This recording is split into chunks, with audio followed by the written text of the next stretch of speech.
Okay. All right. We're going to start today's Cleaner Community Overview and Scrutiny Committee meeting. I'd like to start by welcoming all members and officers to today's Cleaner Communities Overview and Scrutiny Committee.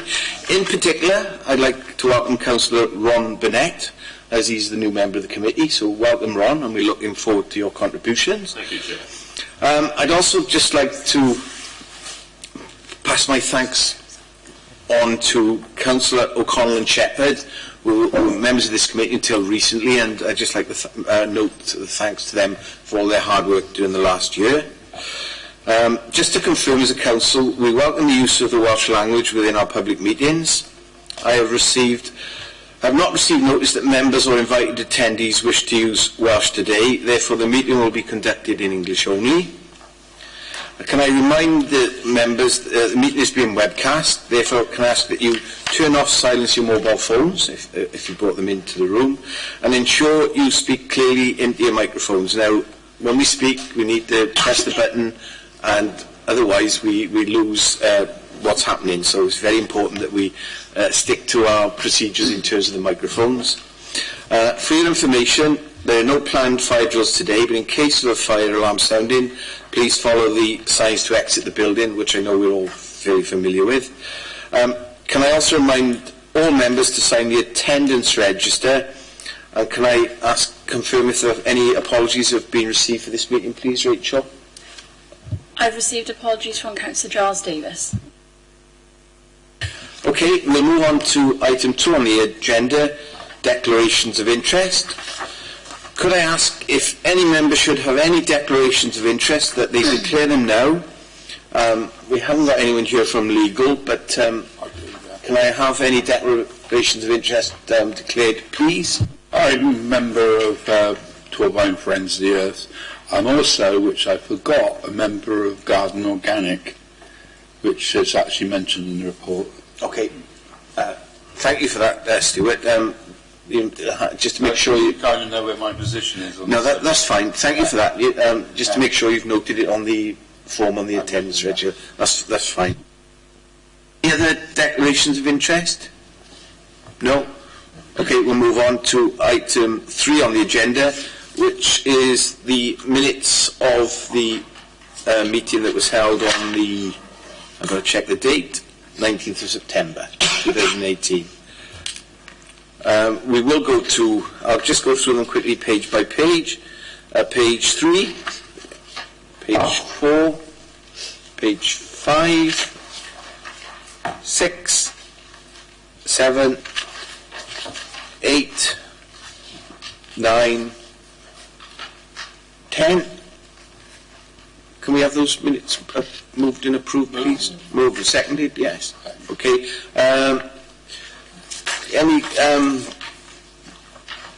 We'll move on to item 4 now, the action sheet. Rachel, can you please update members on any actions outstanding, please?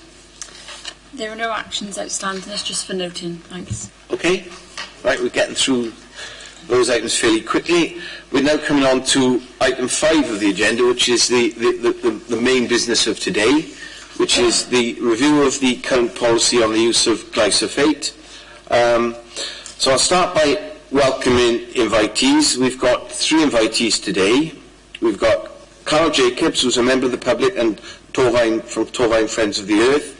We've got Alan Abel, Director of Complete Weed Control, and we've got Chris Phillips, who's also from Complete Weed Control. Now, is Carol's coming in first. Yeah, so Carol, is Carol, you're going to join us? Carol, yes. No, that's Carol. That's Carol, yeah.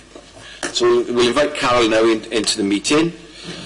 Once we've spoken to Carol, we'll have Alan Abel and Chris Phillips, and then we'll move on to the other items of the agenda, which involve officers and the executive member. So I'll just wait a moment now while Carol arrives.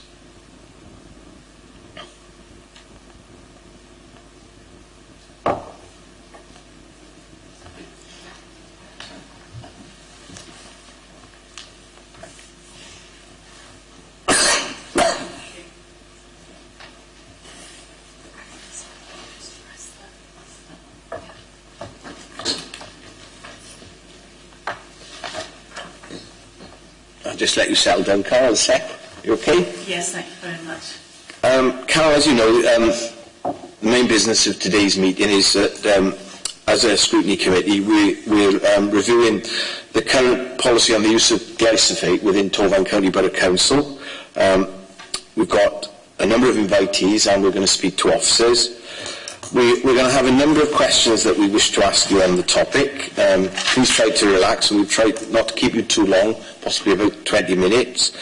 The meeting is being webcast, so please ensure that you use your microphone when speaking, so you'll need to press it out, stop speaking in a minute, and then once the members ask you a member, you just press the red button on the right-hand side. We're going to be very interested in your views on this topic. Without further ado, I'm going to invite one of the councillors to ask you the first question. So I'm going to ask Councillor Parish to ask the first question, please. Thank you, Chairman. Hello, Carol. Nice to see you. Would it be possible for you to provide members with a brief overview, with evidence where possible, of your reasons why you are either for or against the use of glyphosate? And I think you were also asked about the views of Friends of the Earth, not just Torfaen's, but nationally too. Thank you, Carol. Good afternoon. Thank you for the opportunity of speaking. And I'm very pleased to hear that you're actually reviewing this policy. It's something that's been on the agenda for Friends of the Earth for many years, and they have been concerned about its use, not just for humans, but for the environment in general. It seems, and the Friends of the Earth follows the science. I know there's lots of debates about which science you follow. Obviously, there are vested interests in keeping this product on the market, and where the true science lies is also a matter of debate. But Friends of the Earth are of the belief that glyphosate is not environmentally friendly for the environment nor for humans. And we follow, as a local group, we follow Friends of the Earth nationally. Do you want to enlarge on, why you think it's unsafe and what we should be doing instead of the poisonous, herbicide, isn't it, they call yes, it? Yes, it's a herbicide. It's right. quite toxic, yes, really, yes. what I've gathered from reading, and so have all the other members yes. recently. We've had our eyes open, I think. Yes, I mean, there are alternatives. I mean, for instance, some local authorities have gone into this in great detail. For instance, Bristol have done an excellent report, and I can send that to the committee if they want to see it afterwards. It's called Weeds Treatment of Unwanted Vegetation, and it's where they've allocated certain areas. They've looked, because not every area requires the same treatment, and glyphosate seems to be one product fits all, but it isn't really safe to use in all circumstances. So that's one of the things that I think the council, we would like to see them look at it in greater detail. Now, with regard to things like Japanese knotweed, we know that's quite invasive in Torfaen and it does need treatment. But the way that is treated, I believe that the safest way is by injection into the root. Spraying is something we do not like to see, and there are issues around the safety of the operatives.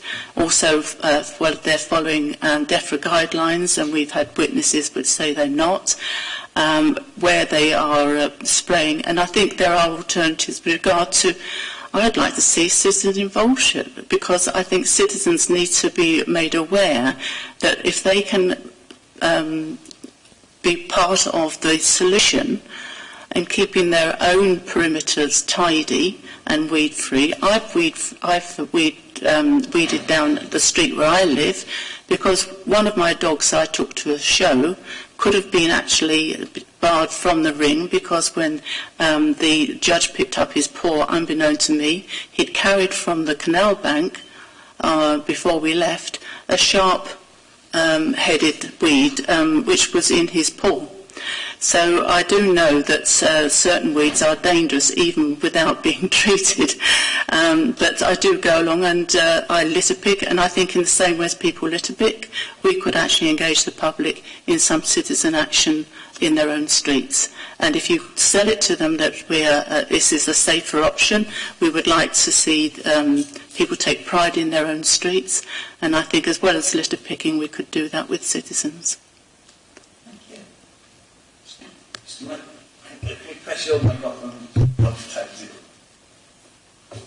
Thank you, Chair. Thank you, Carol. That's very interesting. And I take your point about we should take ownership of our own areas, but unfortunately that's fell on deaf ears, and the engagement we have tried to do with the public, not only on control of weeds outside their properties, and some people will step over their weeds to get out onto the road. It's unbelievable. But I think we're getting into a nanny state where they want us to do it, and they won't take any action to do that. So I take that point, but how we get out that message to the public, I'm not quite sure of that.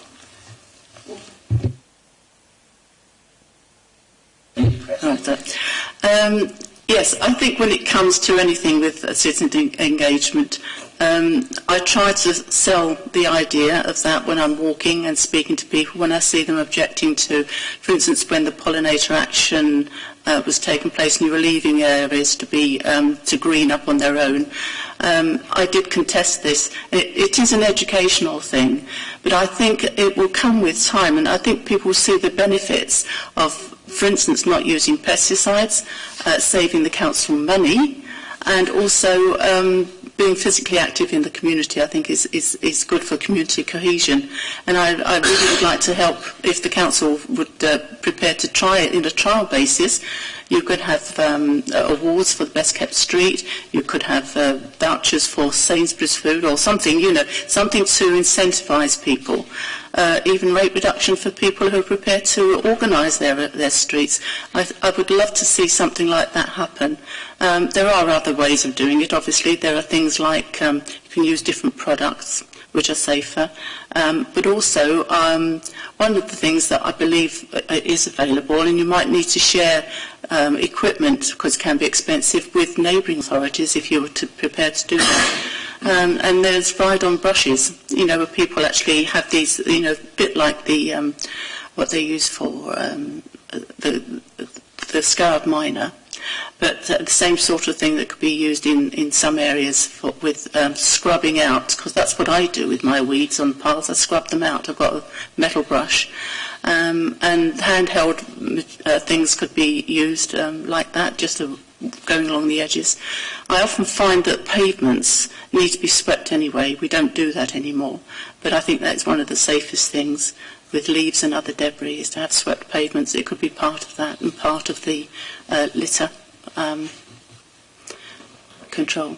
Thank you, Carol. We'll move on to the second question. I'm going to ask this now because, Carol, the question I'm going to ask you now, you've already touched on. So when you was talking about alternative uses, but the question we're going to ask, after seeing the proposals put forward on the future use, which you've had the report to read, what would your preferred option be and why? You obviously touched on this already when you were talking about injection for knotweed, for example. Well, unfortunately, I didn't see the full report until just a moment ago. I had a quick look. I just got the first page, but I will have a look at that. Well, my preferred option is for the council to commit to, at some point by a certain date, to not using glyphosate, and to engage with other methods and research into what would be the best alternative. And it could be that it would be a patchwork, depending where the control is required. One of my concerns is with the development of South Sebastopol, because it has an environmental steering group, and I would hate to see that these pesticides being used on the allotments, for instance, because of the watercourses and other biodiverse areas on that site. And it is the cumulative effect of this being a product being used by both local authorities and in general use, which does get into the water supply, whether in fact it's through streams or whether it's runoff with rain. So I would like to see the council commit to a programme by a certain date of not using glyphosate unless it's in extreme circumstances like with regard to Japanese knotweed. I don't know what alternatives there are for that, I must be honest, but there may be other people who have those suggestions. But I would like to see a programme of moving away from glyphosate use, and it could be a myriad of different applications, different places, because we've got different environments, you know. There's street environment, there's amenity areas, there's wildflower places, there's rivers, streams. So we've got a myriad of places, and so it really means that each area has to have its own kind of approach and as much citizens' involvement as possible. I do actually see this as part of the Future Generations commitment. I also see it's part of the pollinator action to protect pollinators. So there's a whole host of things that really need to be brought together in a composite plan with a date by which we stop using glyphosate. The report actually talks about continuing to use glyphosate but minimising the use and having one application a year, and the report goes into great detail about the difficulties of treating knotweed in particular. Yes, I appreciate that. But also about the method of not spraying but injecting into the roots. So your view on that, what would your view be on the minimisation of... There's no safe limits to glyphosate. There's no safe limits whatsoever. The public, you're very welcome to listen to the meeting, but you can't take part. Yes. Yeah, thank you very much. But you're not an invited attendee. We're very pleased that you're here to listen, but that's the role you have to take today. Yeah, I understand that. Thank you. No, that's perfectly true, actually. I mean, I do understand that, and this is why I was looking to have a progressive approach with an finish date for using it. But if there are other methods of control of Japanese knotweed, alternative methods that are safer, by all means, you know. But at the moment, all I know is that. I think I have finished, to be honest. Okay. I remember some time ago that you'd actually worked with somebody on looking at... can you put your mic off, please, Carol? Hello, Carol.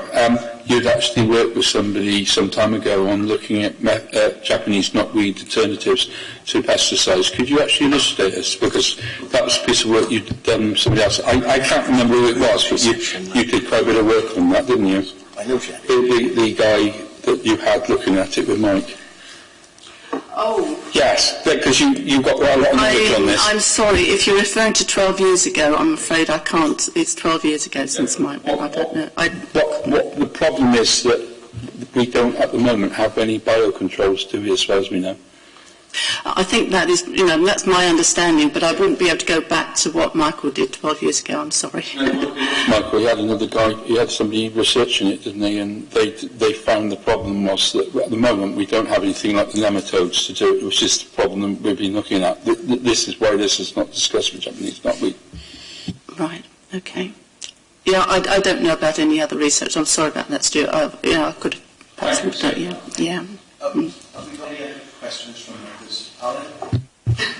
Thank you, Chair. Hello, Carol.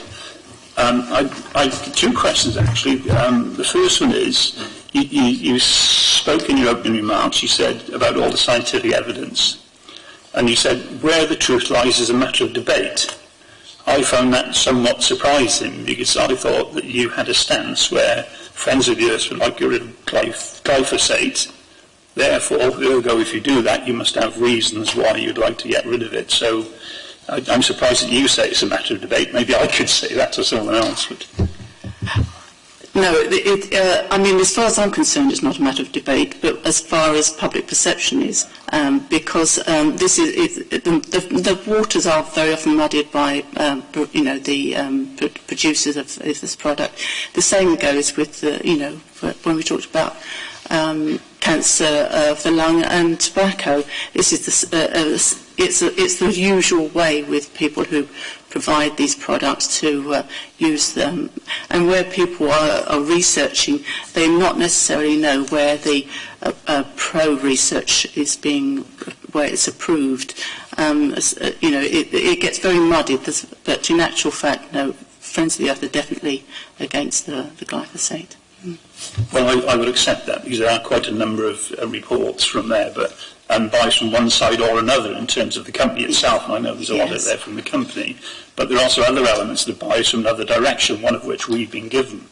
But if I could move on from that, and there is an argument about all the scientific evidence, I just wondered, you talked about saying other methods that we could use instead of glyphosate, and you said they can be cheaper. Yes. Can you actually evidence that for me? With regard to, I don't have any costings, no, but I've looked at other people's, like Bristol, for instance, where they were looking at various ways. When I say cheaper, it depends how quickly you want to get the returns on this. If you think in terms of cheaper of people's health, that's not impacted, and that cost is impacted onto the health budget and welfare budget and things of that nature. So it's very difficult to say what the savings would be, but certainly in people's health there would be savings. And as I say, once you've invested in things like the actual physical, if you're going to use people to actually physically remove it rather than using other methods of spraying or whatever, then in that case it's just the labour and the initial cost of laying out for equipment. And there are some other methods. I think there's a steam method, which it does involve quite a lot of expense originally. It does use a lot of water, but in actual fact this is something that could be shared between neighbouring local authorities.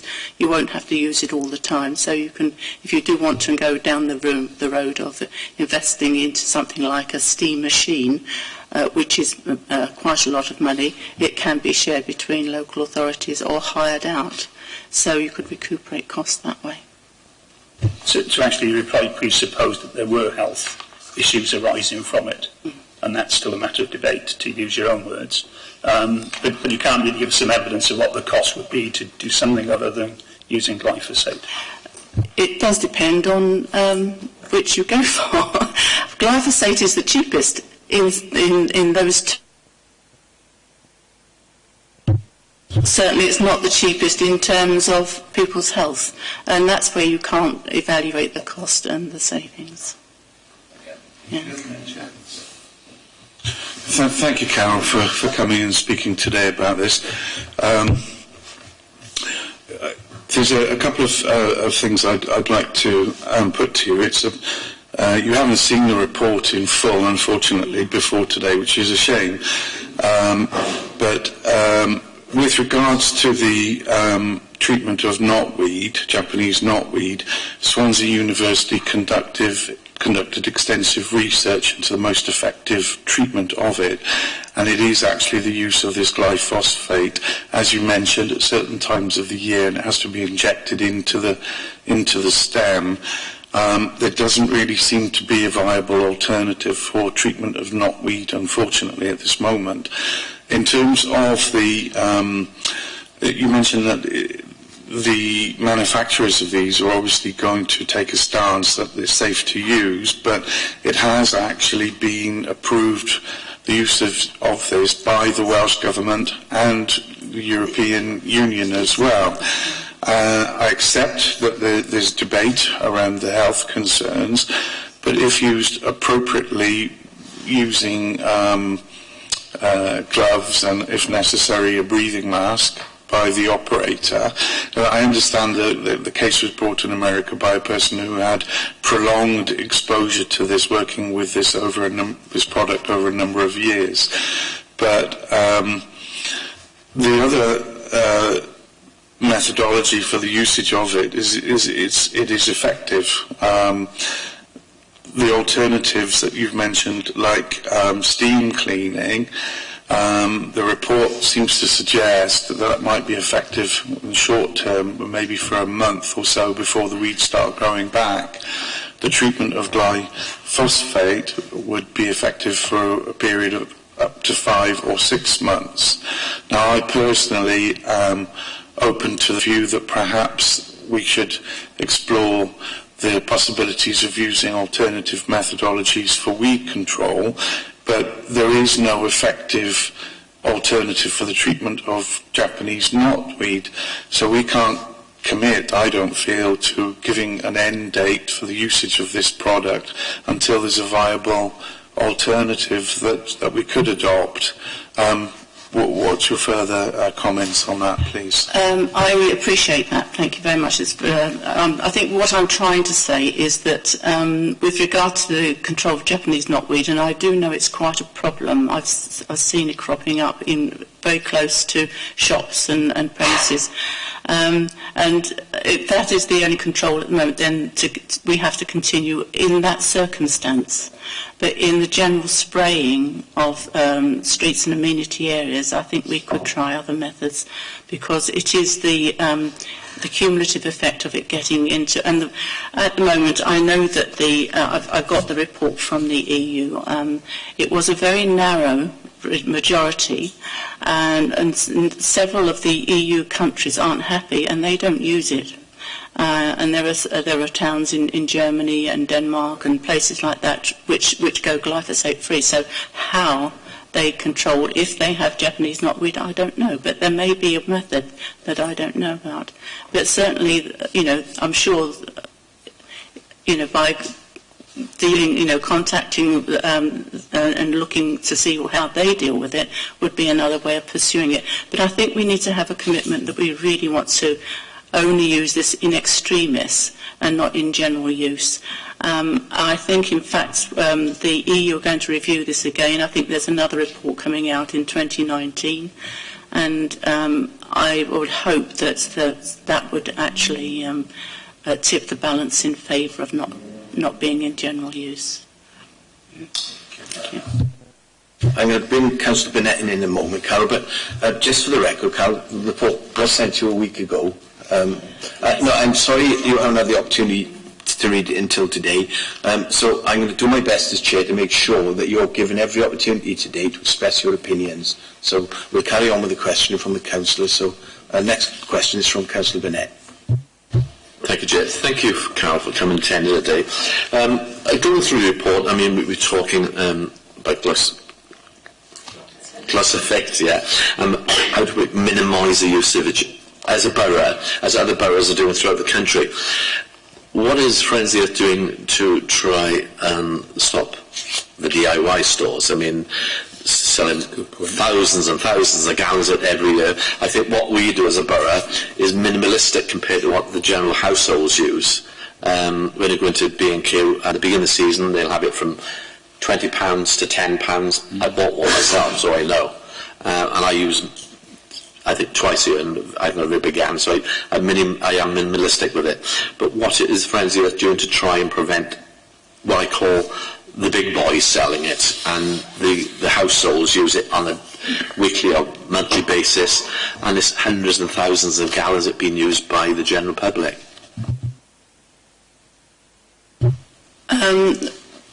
Well, what I do personally as a member of Friends of the Earth, I do actually challenge these. There isn't I mean, the website actually does say, how they, the environment is affected. We haven't got a campaign simply because of the fact that it's licensed. You can't license something, But I actually went into Sainsbury's in the summer. They had a whole bank of this packed just inside the front door. And I was highly incensed because this is a food store, after all. And I don't know where they're storing it out the back. So I made a complaint, and the next time I went into Sainsbury's, and I go there at least once a week, it wasn't there. The whole lot had gone. So I think it is a campaign that we could do. It's difficult in places like where a garden supplies, where you expect to find these things, but certainly not in a food store. So I don't know what else we can do regarding, just spreading the message like that as individuals. I mean, we have done it with regard to pesticides for like neonicotinoids, with regard to pollinators. And it may be that Friends of the Earth will see this as the next one to deal with. But at the moment, we don't have a national campaign against it, except that to try and stop the use of it in general terms with regard. I think, in fact, if councils could give a lead on this, I think it may well, the general public may actually start to think about whether they are right to use it. I had one of these Roundup ones many years ago. I stopped using it. I think I used it twice, the application twice. But I actually do manual weeding, and I think we've got to change people's mindsets on this product. But it's very difficult for us with so many other campaigns to actually do this one as well. But certainly I can take it back and ask Friends of the Earth if they're going to be prepared to do it. Thank you for that, Carol. Before I came here today, and I'm a prolific gardener, and I was Googling alternatives then. Vinegar was one of them, and salt and different. And not good either. I know, you said that.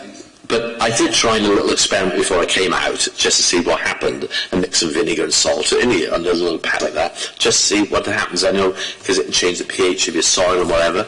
But I'm really interested in this, but as a gardener myself, so I am looking at it to alternatives myself.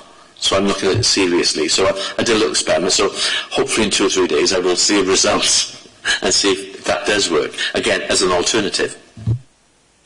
I do know about those alternatives, but I'm not saying putting forward as an alternative for the council to use, simply because there are other environmental issues you can tell, with regard to that. And with regard to, insects and things. I don't even like using boiling water. Sometimes I've resorted to that, and I really, really don't like it. I think the best option really is just to remove them physically.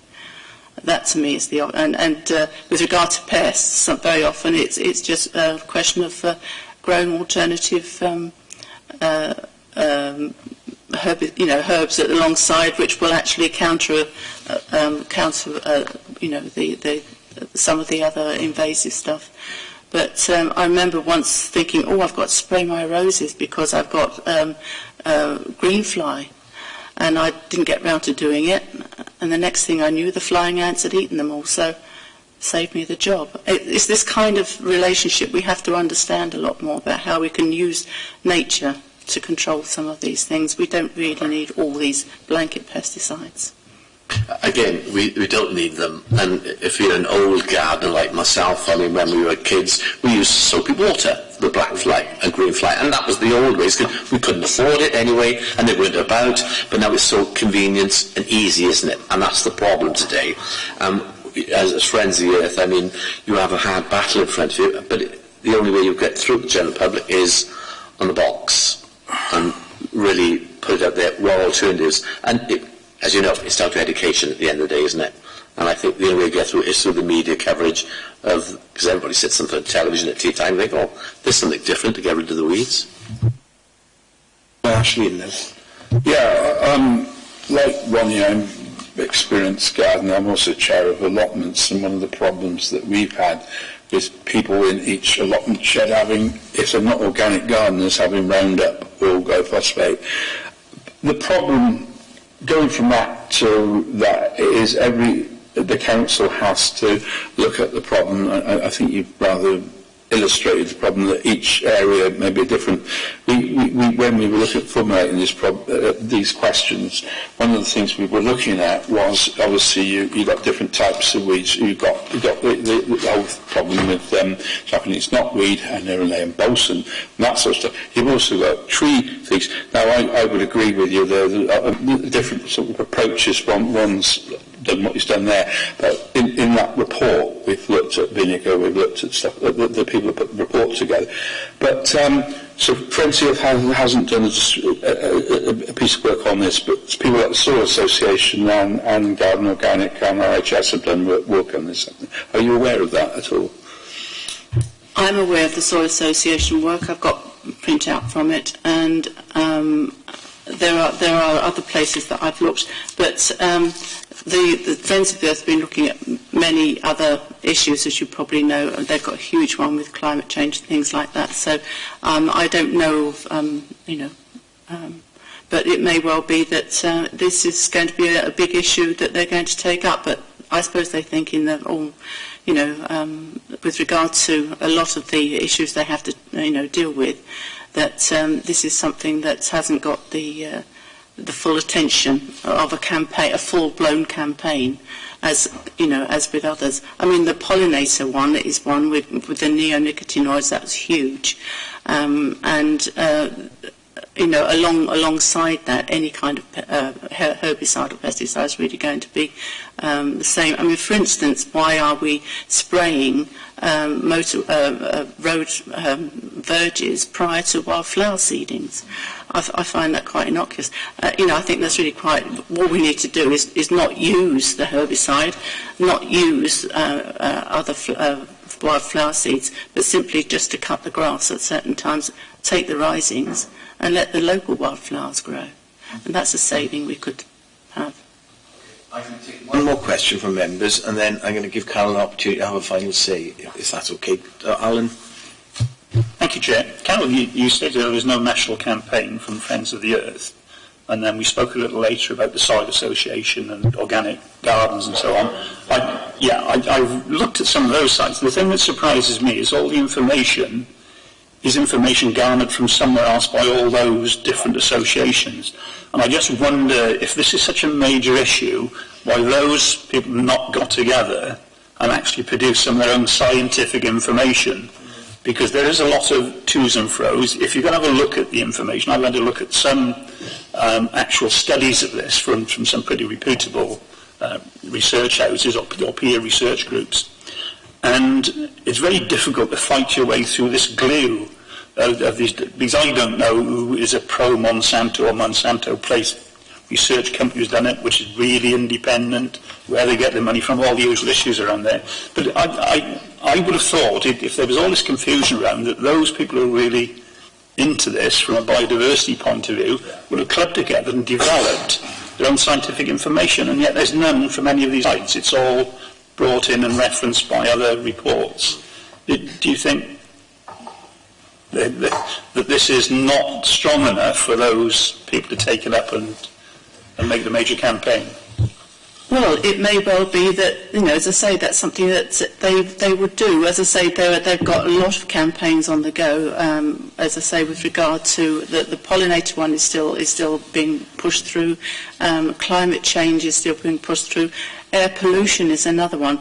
We are a charity and we are a campaign group, and we do have to go for science elsewhere. And this is one of the things. But I would take that back and report it back and see if they will come up with something else. But no, certainly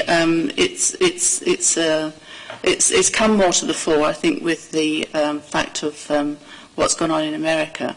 But you see, the TUC and the GMB, they both have opposed this because of the the effect on their operatives, and also the fact that not all operatives are keeping to the regulations of how it should be used, and that is the biggest. And these are things within the control of those who employ them, and not within Friends of the Earth control. But do you see what I mean? There are just so many things that we can campaign on. But certainly, if I can take this back to Friends of the Earth and see if whether they can fund another campaign. They've got to find funding, you see, it's like everybody else. We are a charity. I think my point is I can appreciate that's why I spoke about a number of other organisations as well that do have funds and access to funds, and yet nothing seems to come from them. And if you take the unions, for instance, in terms of what they do with their operatives, they don't actually have the evidence to have done that. I think that's just a stance rather than having the fact-based evidence, because nobody yet that I've seen has produced that fact-based evidence. A lot of you say a lot of different reports. There have actually been 800 reports that have been pro the use of glyphosate, i.e. they cannot prove a connection. Now, of those 800, I don't know whether 600 are Monsanto and the other 200. I can't tell. I can only tell you what I've got from there. But I would have thought if this was such a major issue in terms of health, that would have happened. And for instance, 5.4 million acres of farmland are covered in glyphosate every year. And yet I've not heard a great outcry about that into farming. I've seen one in terms of organic gardening, I believe, in terms of that, in terms of trying to stop that. But I just don't see this as coming up in the headlines and being really, look, we can prove it, here it is, let's move on.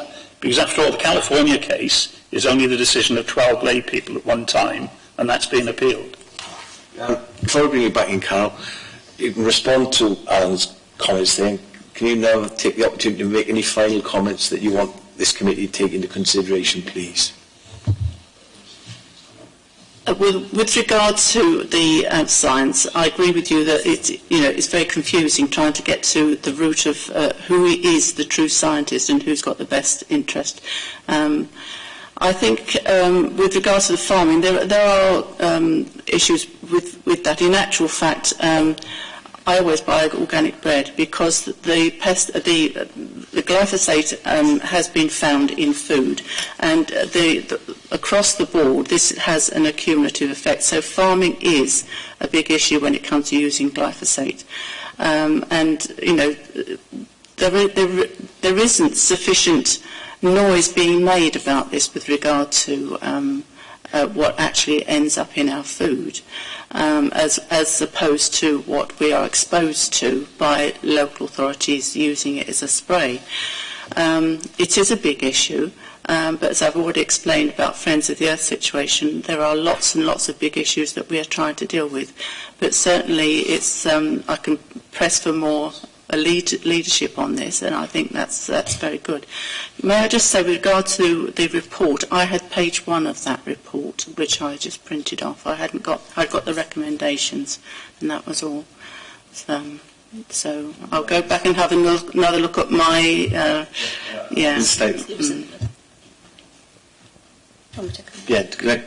off Catherine.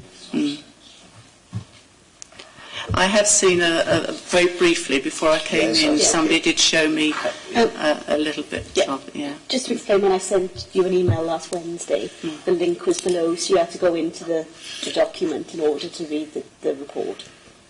It might have been a blocked one. I'll have to look at it again because sometimes you'll get them blocked. Yeah, it shouldn't be because it was on the public website, so you should have been able to access it. Okay, thank you. The point is, Carol, early on I appreciated that you told us you hadn't read the report, so rather than having 20 minutes to go over your points of view, you've had 50 minutes nearly, so yes, we've tried to make sure that we've given you every opportunity to express the views of Friends of the Earth today. Yes. And you can have a final comment now, if you wish. Well, I would like to say thank you again, and I hope that you'll keep an open mind on the evidence, because I think we need to concentrate on the fact that there is sufficient evidence, I think, to point towards glyphosate being something which is not good for public health, human health, because it's not just the human health, it's animals as well, because I've got a pet who walks over those pavements. We don't see any public display of warnings when it's being used. That's another thing I would like to see if we are going to continue using it. But I would like to see a tighter control of how it's used, where it's used, public awareness of where it's used, and a reduction in the areas with a view to eventually not using glyphosate at all. Thank you. I'm very grateful for your contribution today, and obviously it will be fully taken into account when the members consider their recommendations. I'll ask you to leave the meeting now. You're very welcome to sit up in the public gallery and to listen to the rest of the proceedings today, if you wish. Thank you very much. Okay, next we're going to invite in Alan Abel and Chris Phillips from Complete Weed Control.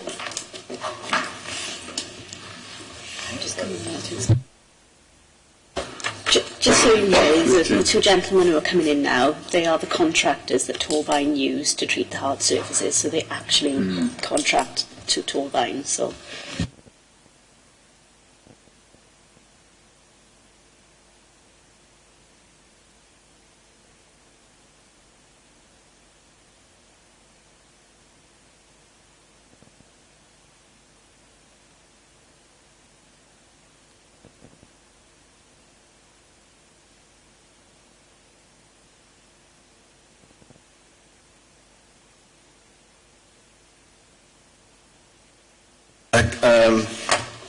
I'd like to welcome, which one's Alan, and which, you're Alan, you're Chris. It's Alan Amy, you're the Director of Complete Weed Control, and Chris, you're also a member of Complete Weed Control. Okay? As you've been told, we have a number of questions we want to ask you on the topic of glyphosate today. Please relax, and we'll try and keep you here for about 20 minutes, if possible. We don't always manage that, but we do our best. The meeting is being webcast, so we need for you to press the button on the right-hand side of your mic to speak, and the red light will come on. Whoever asks you the question will switch off their mic, because otherwise the webcast won't pick up the sound. So we'll try our best to make sure that works. So without further ado, we'll go into the first question. I'll ask Norma to ask the first question again. We're going to ask you the same questions as we asked the previous invitee, was from Friends of the Earth. And what we're trying to do today is get a balanced view of different opinions on the use of glyphosate, which will inform us in terms of what recommendations we make as a scrutiny committee to the Cabinet and the Council. Right. Yes, please, Norma. Hello. Would it be possible for you to provide members with a brief overview, with evidence where possible, of your reasons why you are either for or against the use? Is that the question? Yes. Oh, right. For or against the use of glyphosate? Thank you. Thank you for the question. As a company, we are for the use of glyphosate. We do a lot of work with a lot of different organisations, Immunity Forum, and people like that basis to make sure that we're using the most up-to-date technology for the application of, and that we keep ourselves up to date with the latest information coming through from the chemical companies themselves, and also from local government and the EU and things like that, so make sure that we are within the legislation and the letter of the law of the actual application. As a company, we believe in an integrated approach. We use the latest technology, which is infrared technology. It puts down the minimum amount as possible so that we're not overexposing any areas that we treat, whether it be on hard surface, on street pavement, or wherever we treat. And also, we've looked at alternatives. Our name is Complete Weed Control. We're not Complete Glyphosate Control. We see it as one of our strongest tool in our armament. However, we do look at other methods, and from a cost point of view, providing it's used properly, we think it is still the way forward, and it is safe. So that's sort of our attitude. Yeah, thank you, Chair. A couple of questions, if that's okay. First off, roughly how long have you used glyphosate? And the second question is, have you ever heard of anybody become hurt by the use of this, or any pets at all? Thanks for the question. I was at the opening when they produced glyphosate back in 1974. I used to work for Wiltshire farmers down in Melksham in Wiltshire, and that's when Roundup was brought onto the market specifically for an agricultural product to control couch grass in fields prior to direct drilling, which meant that you could reduce the amount of cultivations in agriculture, reducing the amount of fuel that was being used. No weeds, no couch was growing up through the next crop, and that's why it was brought in. It was, in those days, it was £55 per 5 litres, and in those days, weekly wage was £54 per week. So it was actually more expensive to buy 5 litres of Roundup than it was to get your wages at the end of a week. Immunity took on board glyphosate because we lost a lot of other chemicals like atrazine, simazine, diuron. These were great chemicals. You could spray them on a pavement, which is what we used to do in Monmouthshire, Cardiff, Newport, back in the 70s and in the 80s. And it would last for all season. You'd only need to do one application, and there'd be no weeds for those 6 months.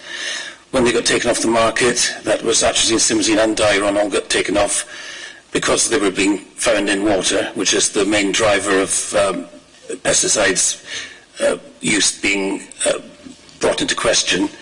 Then glyphosate was the only product you could use on a hard surface, which is why glyphosate has been used broadly around a lot of local authorities in South Wales and indeed the UK, Ireland and all over the world. I know of nobody that has contracted any disease through using glyphosate. We use it safely, obviously. That is the main point. And the other thing, as my colleague Chris said, we introduced the Weed It system into this country in 1997. I brought it over with my colleague at the time, Roger Turner. It's a technology that uses infrared. Infrared shines down onto the pavement, and it's got chlorophyll sensors. If any chlorophyll is sensed by the sensors, then it just zaps the correct amount of glyphosate onto that weed. It goes directly onto the plant. It gets taken into the plant within 8 to 10 seconds and is dry. As far as we're concerned, we've cut down the amount of glyphosate being used in South Wales by up to 80% throughout the whole of that area. Just quickly to come back on that. So roughly then you've been using it for 21 years. Yeah, 21 years. And just to clarify, any cases with pets of being hurt, injured? No, none at all.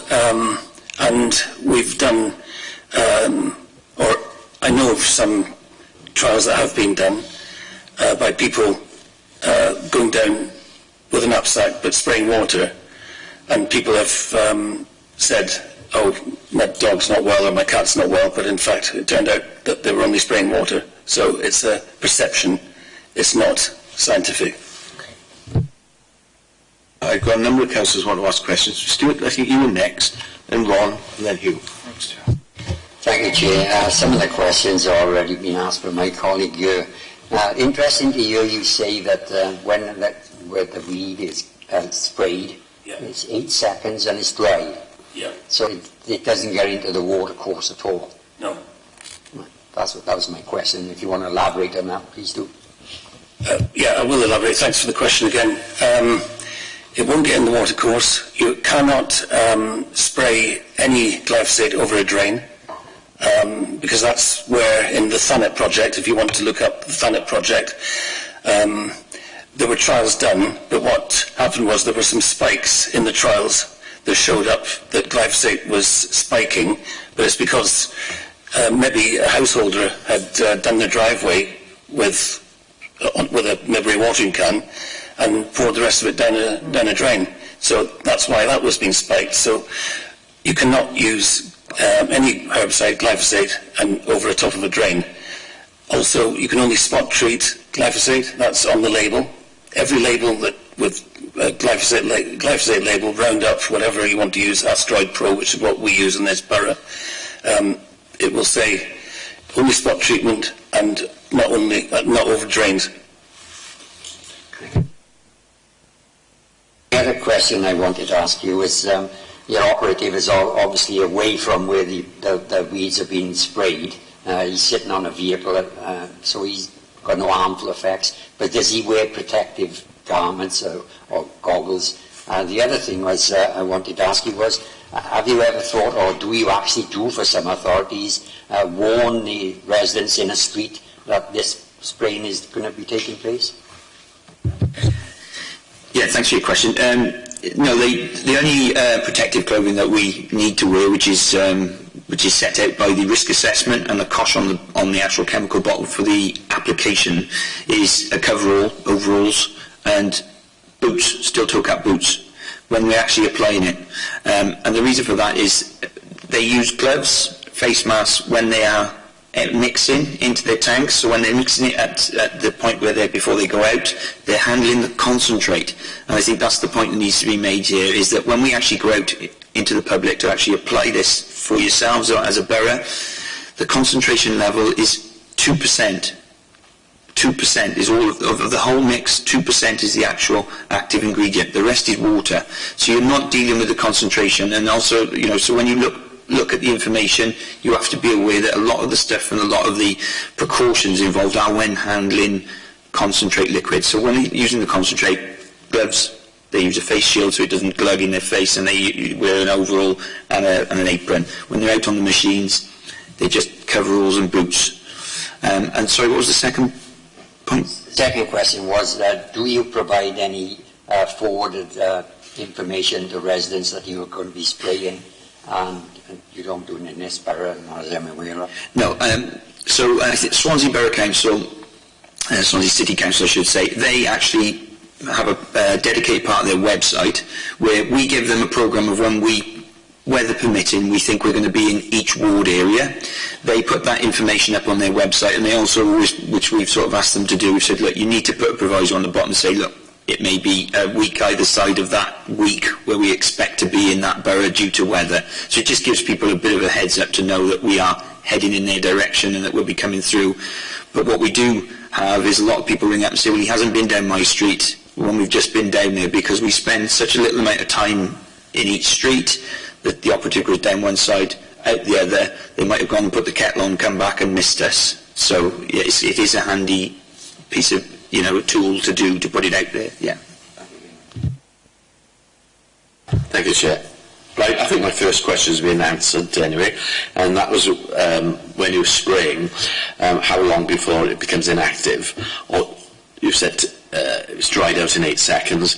Once it's onto a plant, I mean, if a pet walked across it, can it be transferred to a pet? Once it's dry, is it? Yeah, thanks, Councillor. The reason why it's you're not going to run it off is because of the nozzle that is underneath the hood of that weed-it machine. It's called, I can give you the number, it doesn't matter really, but it's 2,275, and it's actually, you cannot hardly see through the nozzle.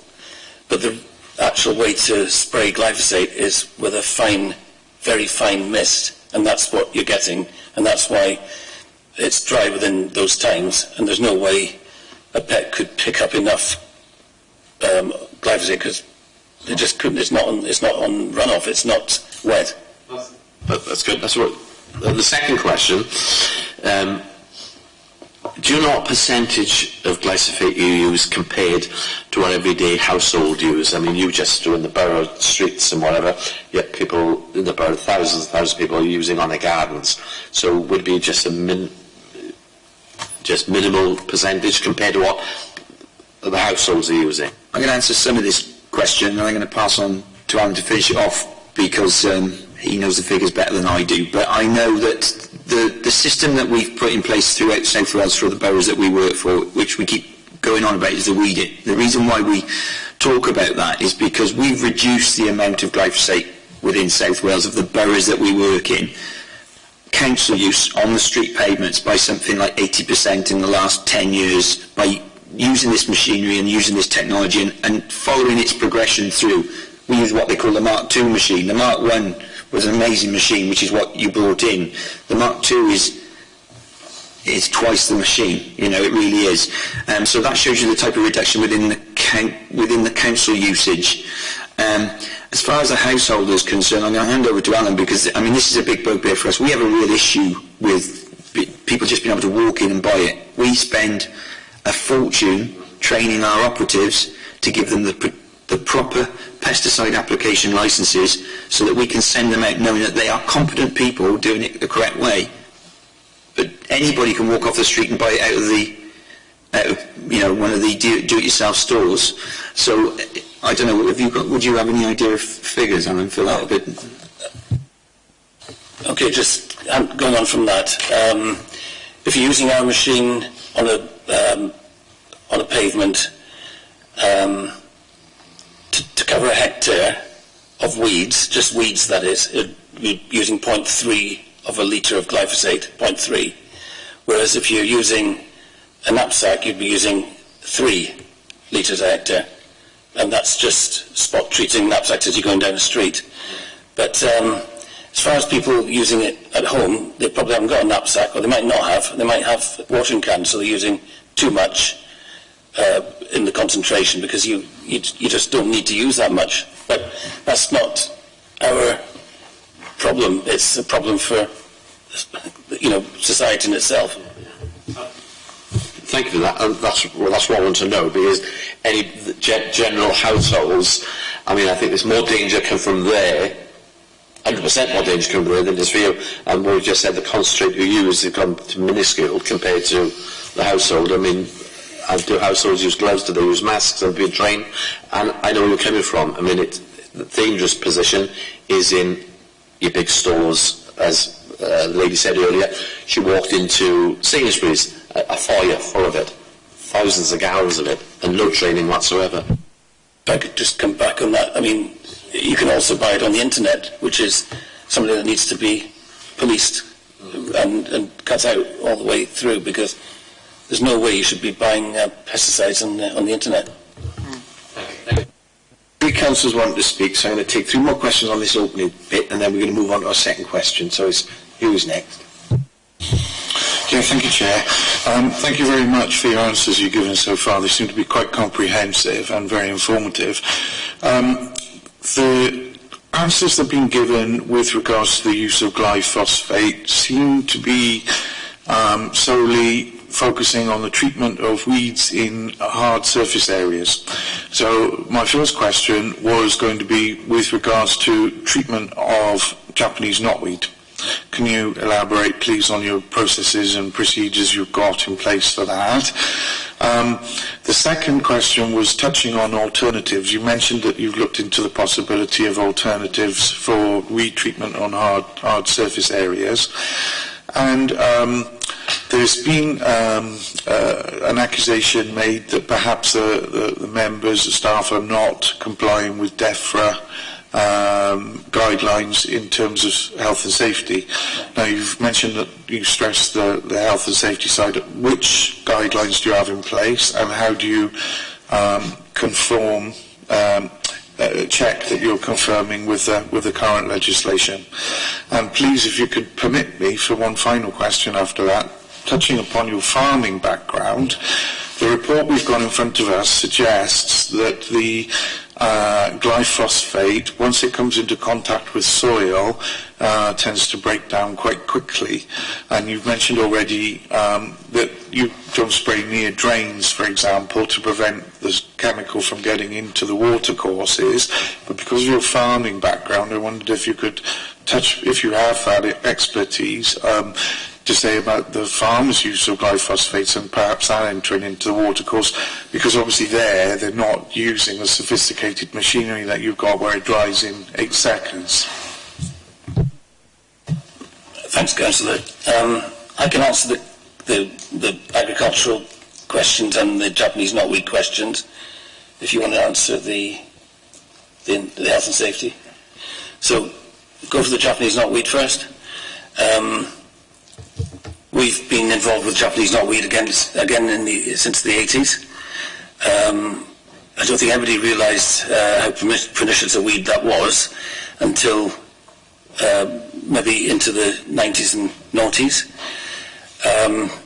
To that end, we have put a chap through Swansea University, and he's the only chap who's got a PhD in Japanese knotweed. It's control. And we ran a 30-acre, 12-hectare site at Taff's Well down in near Cardiff. We've operated trials there. It's been divided into 256 quadrilles, 256 square metre quadrilles.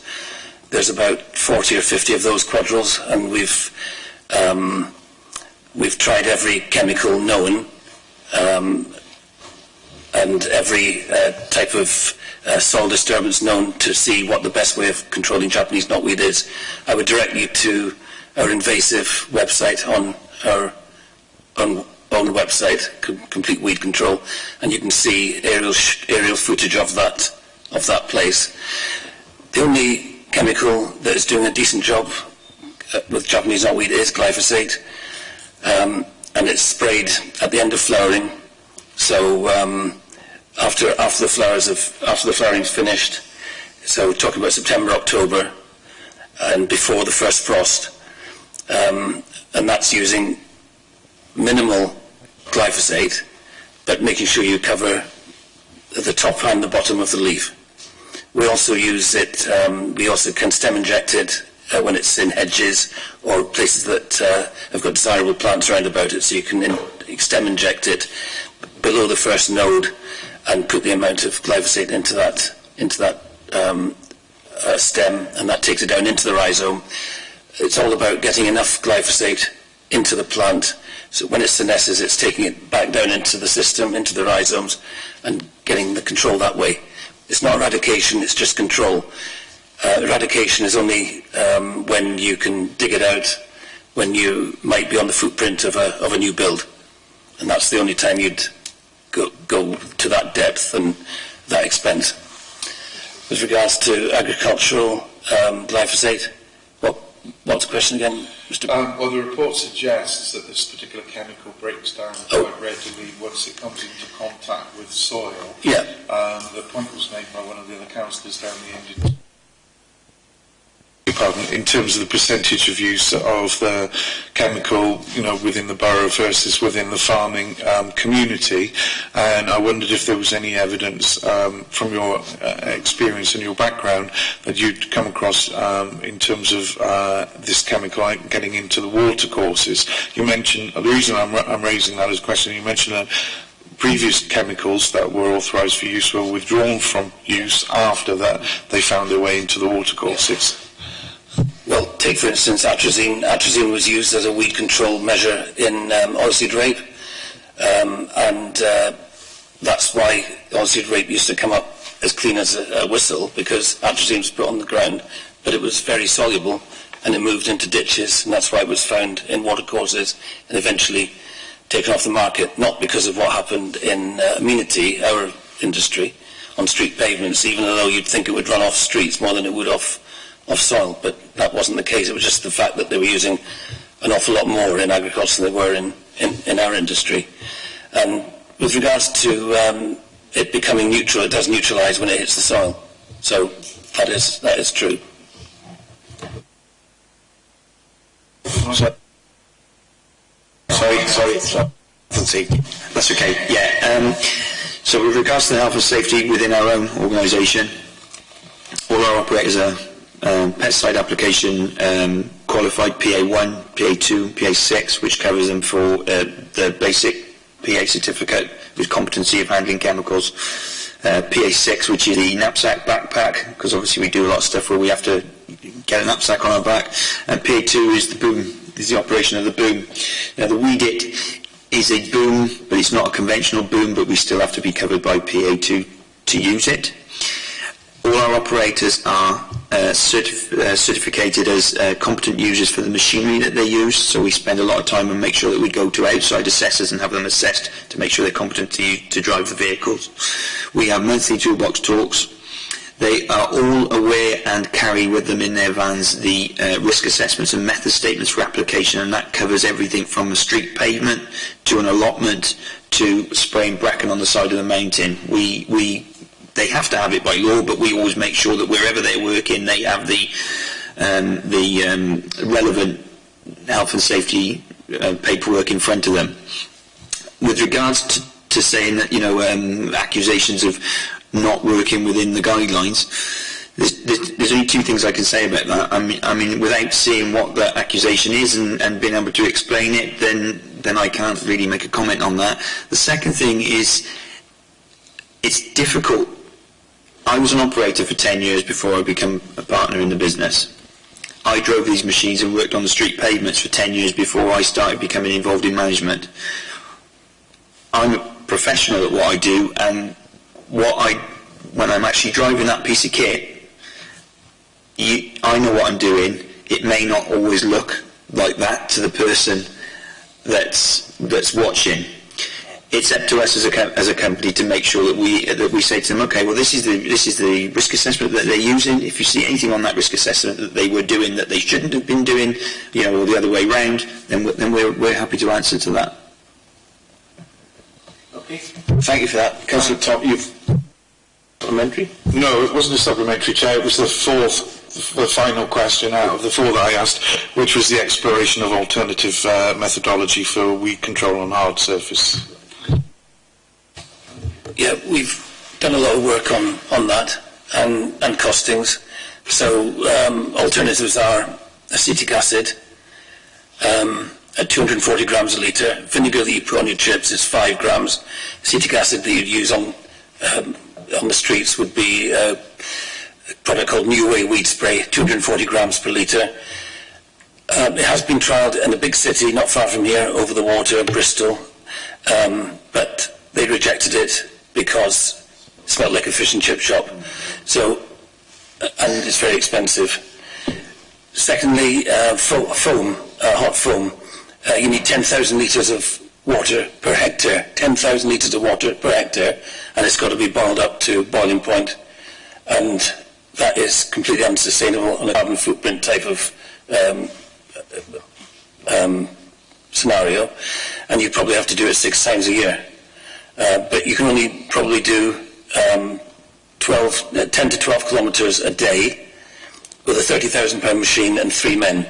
So you're talking over £60 a kilometre 6 times a year. We've looked at electricity. Electricity, you might be able to do a piece of weed the size of the table, might take you half an hour to do, because you've got to touch each weed with the prod. But you've also got to earth it. So how are you going to earth it on a street pavement with difficulty?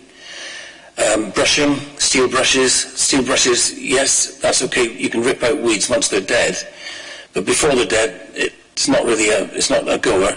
And also, it's been shown that you use 20 kilograms of steel in 2 weeks on those brushes, so the steel is actually going into the watercourses. I think the best... Steam. Steam's kind of the same as hot foam, which is the Waipuna method.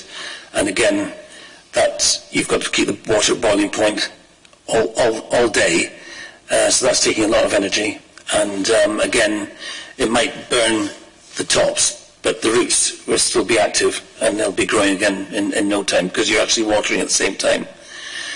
Our preferred method is working with Integrated Pest Management, IPM. This is what the Sustainable Use Directive is all about. That's the EU Sustainable Use Directive, minimalising the amount of herbicide, but also working with sweeping, street sweeping. That's what really we want to get to grips with. You sweep after our 3 weeks after we sprayed. But as long as we know when you're sweeping, and as long as you know when we're spraying, that's the way forward, as far as I can see. Thank you for that. You're clearly moving into our second question. No, that's fine, but I've got 3 councillors still want to ask questions, but we're jumping round the questions here, but that doesn't matter, we're covering the ground. So, Councillor Thomas, then it was, Stuart, I think, and then Alan. Thank you, Chair. Just picking up on something you just said just now, did you say Bristol has rejected alternative methods? And if that's... One second, if that's the case, what are they using in Bristol now? Do you even know that? Yeah, we've just come from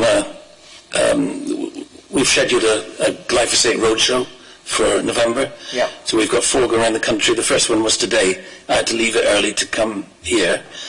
And the Bristol chap was there. I was speaking to him, but he's gone back to glyphosate. So they're using it? Yeah. Thank you. A couple of questions. One is what do you do about weeds, non-weed type growth like shrubs and trees, obviously get down on hard surfaces. Will glyphosate take them out? That's number 1 question. And number 2, you say about the use of glyphosate, what are the dangers of using it?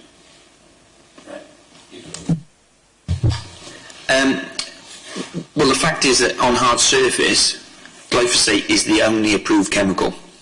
So for shrubs, what we use again is an integrated approach. If they're big enough, we will cut them and then we'll use an eco-plug. If they're not, then what we generally do is we'll cut them and wait for them to shoot so that when they're young, and then we will spray them with glyphosate so that they're much more susceptible when they're young. So that's the sort of approach we use. generally, with larger shrubs, if they're on a hard surface, it's not a weed that we come across every day while we're doing pavements. It's usually a specific area that maybe a supervisor has asked us to go and look at because they've got a particular problem with it. And we normally go back to them and say, look, well, we can clear it, or if you clear it, and then we'll come in once it's cleared and treat the fresh growth when it's small. I'm specifically thinking of things like ash trees, and you get loads of them around certain bits of wards, around ash trees, and so the favourite one, Budleia, and that's an absolute perish to get rid of anything, isn't it? Yeah. I'm sure. What are the dangers of using glyphosate? Because you obviously do a minimal application. That you obviously got danger. Now, what I'm thinking of is drift. And I'm thinking of insects, pollinators, that sort of thing. There's obviously got to be a downside of using this, which you guys are aware of. Yeah, absolutely. We have seen in areas where certain customers of ours have reduced the amount of sprays that they've wanted to do in past years. They've now started to increase them again because they saw an increase in plants like Budleia. Those plants then, the bigger they get, the more the harder it is to kill them off, the harder it is to get rid of them. So it is a sort of keeping on top of that situation when it comes to ash and Budleia and things like that, rather than dealing with it once it's 4 foot tall. So I hope that sort of answers what our approach is to that. It has to be looked at on the amount of terms around you go on a cycle of application, rather than individual areas that are now already out of control. I mean, that's a different job. There are downsides to using any chemical, glyphosate included, but they are the downsides, not dangers. I think is the way I would word that. We try to minimise drift. If we only sprayed on days where there was no wind at all in the UK, we'd never get anything done. So we've had to make sure our machines are designed in such a way that we can go out and work in all weathers, providing it's not absolutely pouring it down with rain. The Weed It machine is a shrouded boom, so you can't actually see it being sprayed at all. The lances that we use for spot treating anything that's outside of that boom, which we do use, we use low drift nozzles, which increases the droplet size, so they're big blobs of water rather than finer, which aren't as effective as the fine ones under the hood, but it does stop the drift, so it doesn't affect the households around or the people. The chemicals themselves are designed with drift reduction in them, so the ingredients put in them they're designed so that they won't drift, they won't foam up when we put them in the tank, so we have no problems with foam going over the top. And when we spray them out, they are a reduced drift.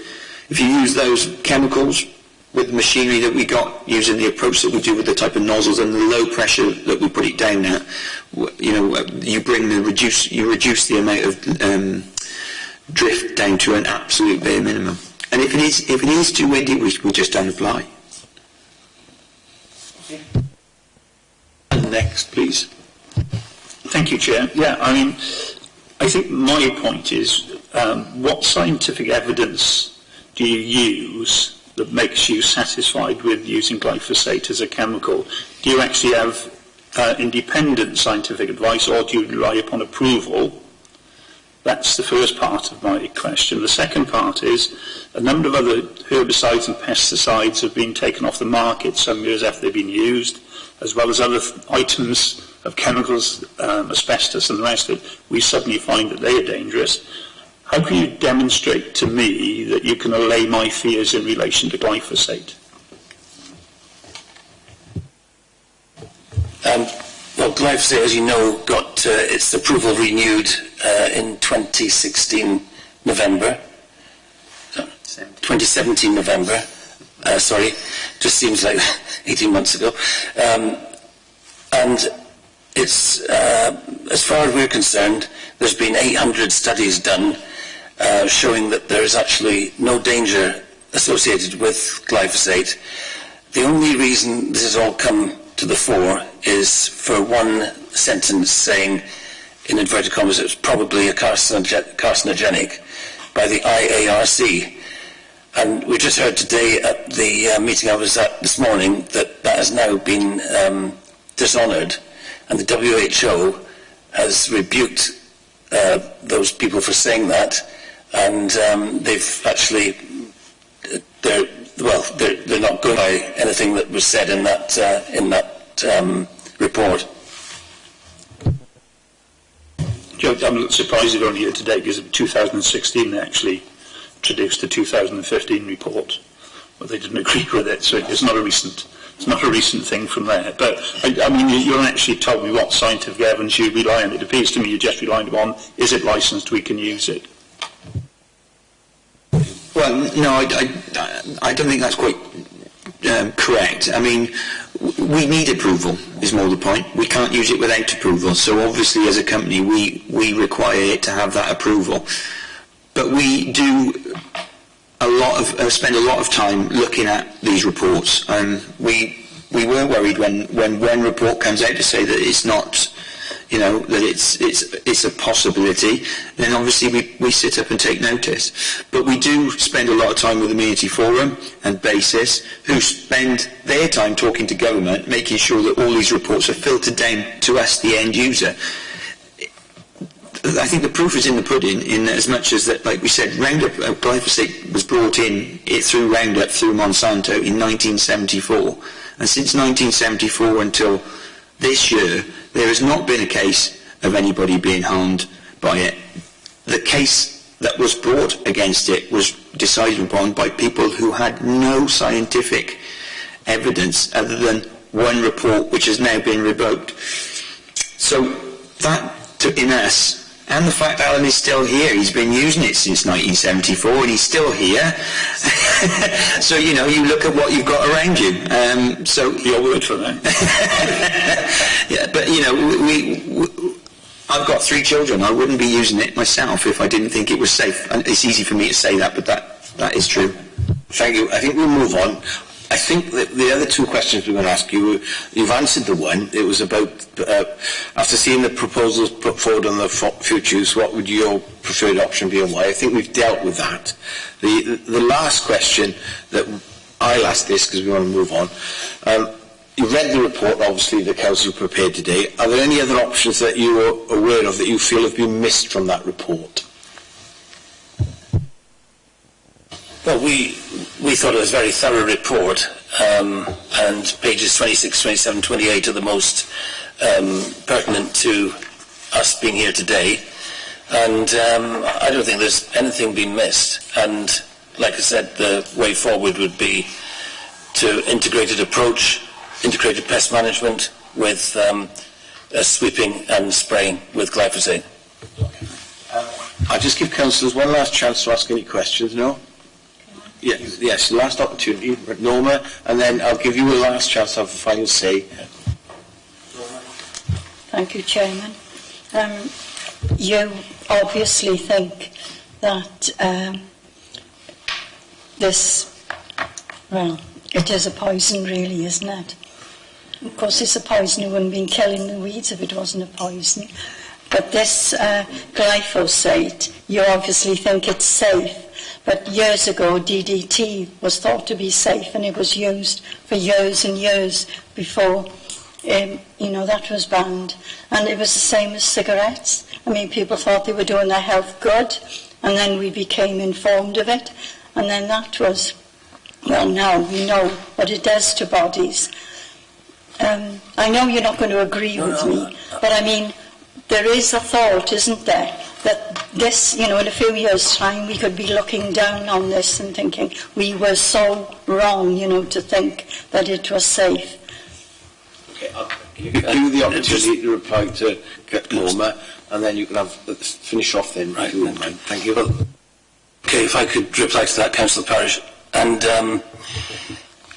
glyphosate is an amino acid, and as such, it undergoes certain metamorphoses when it gets made into glyphosate, but it is an amino acid, and there's 156,000 sites in your body that undergoes those metamorphoses every day. 156,000 sites where amino acids are active in your body. it's an amino acid, and it's just like a hormone weed killer that you use for doing daisies or dandelions. You're actually giving it an overdose of its own hormone. So 2,4-D, Mecaprop, MCPA, all those hormone weed killers that were made in the war, after the war, when poppies appeared in the fields. That was the first weed that people wanted to get rid of, so they made MCPA. And MCPA gives a poppy an overdose of its own hormone, and that's why it dies. So an amino acid is just being used to control all the grasses, anything with chlorophyll in it. Before we make your final remarks, two councillors are nagging me, so I'm going to allow three very quick. I want this quick though, because we've got to move on.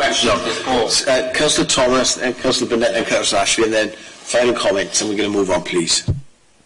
Thanks, Chair. It is a quick question, and it is something else that was mentioned, and I want to tease it out if possible, because of your farming background. It was mentioned that glyphosate was found in foods. Have you heard of that? Is it, you know, and if it has, is it dangerous? You know. The LD, lethal dose 50 of glyphosate, is greater than 5,000, so you'd have to,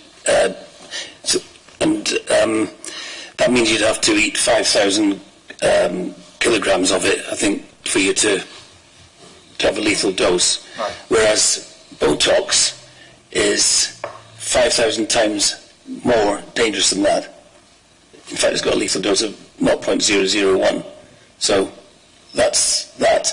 As far as finding foods, the reason why it might have been perhaps found in foods is because of a practice that we don't agree with, but is a necessity of spraying oilseed rape and wheat and barley just before they're harvested, like 10 to 15 days before they're harvested, to dry them off, basically.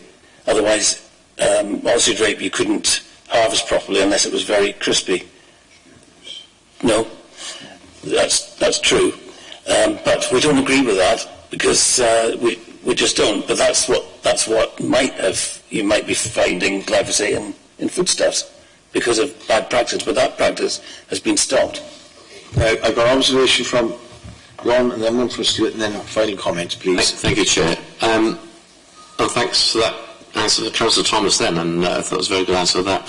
No, my observation is, I mean, we're here talking about glyphosate today, and is it harmful or not? And as you said, you never sprayed for good near the drains to go to our waterways. For many, many years, I worked for one of the leading supermarkets, and one of my pet hates was banks of what I call the nasties from here to that wall you just pull out, and millions of that gallons go down our drains into our waterways, and we're not even talking about that. We're not talking about waterways. We're not talking. We can bring that, and I used to be there, and I used to say, look at this lot all down the drain, and that's what we should be worried about. Ron, Stuart, I take your point on that, but the thing that I notice on the end of this report that we've got is glyphosate perturbs the gut microbes of honeybees, and we've just got demolition of honeybees. Now, what we don't know is the combination of something like this with a combination of pesticides. What we actually got honeybee diminution at the moment, which is appalling. Now, what we don't know is what's happening out there. I'm not saying this is a reason, but it's a worry. And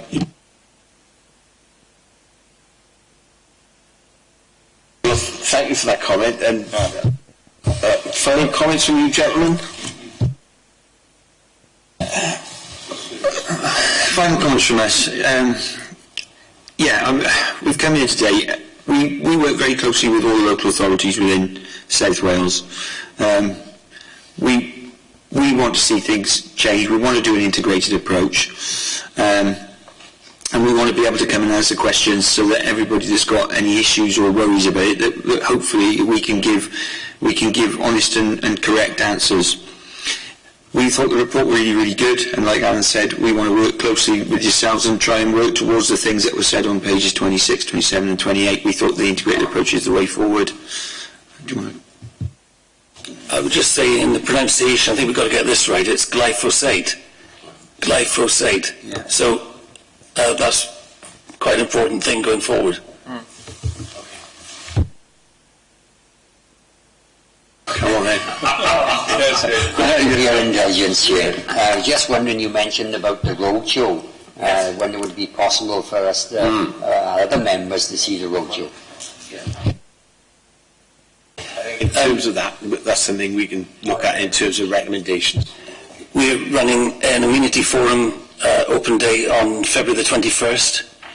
It's going to be at the Swalex Stadium in Cardiff, and all of you are welcome to come along. We'll be talking about weed control, talking about glyphosate, we're talking about the weed, Japanese knotweed, everything, but it's run by the Amenity Forum, but we sponsor it for South Wales. So come to that, that'd be great. And if you want to see the weed working, you can see it any time you want. We can have our own little private roadshow somewhere, Pontypool Park, wherever you want.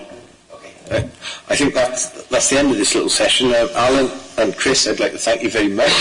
You obviously have to leave the meeting now. You're very welcome, if you wish to listen to the rest of the meeting, to sit in the public gallery at the back, or obviously the meeting is being webcast. So thank you very much. I really appreciate your contributions today. Rachel, the executive member and the officers are in the carriage. Okay, we're now going to just wait a second while we get the executive member and the officers to join the meeting.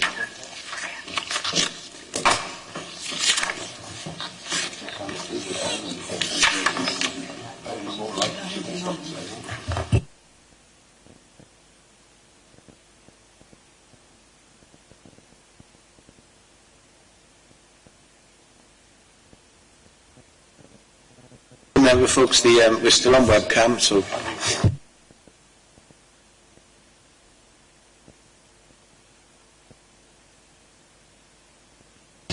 Yes, we'll have a very quick comfort break now for 2 minutes while the executive member comes and settles in. Comfort break if you need it. We're going to do it now. Rachel,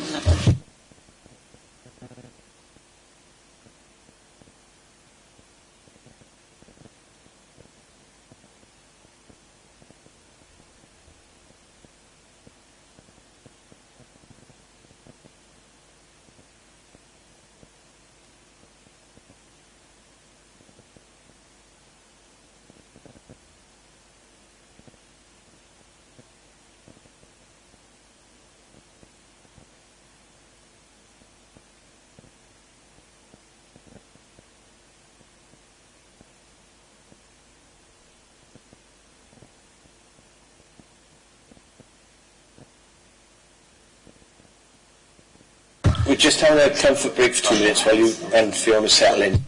Introductions in a second.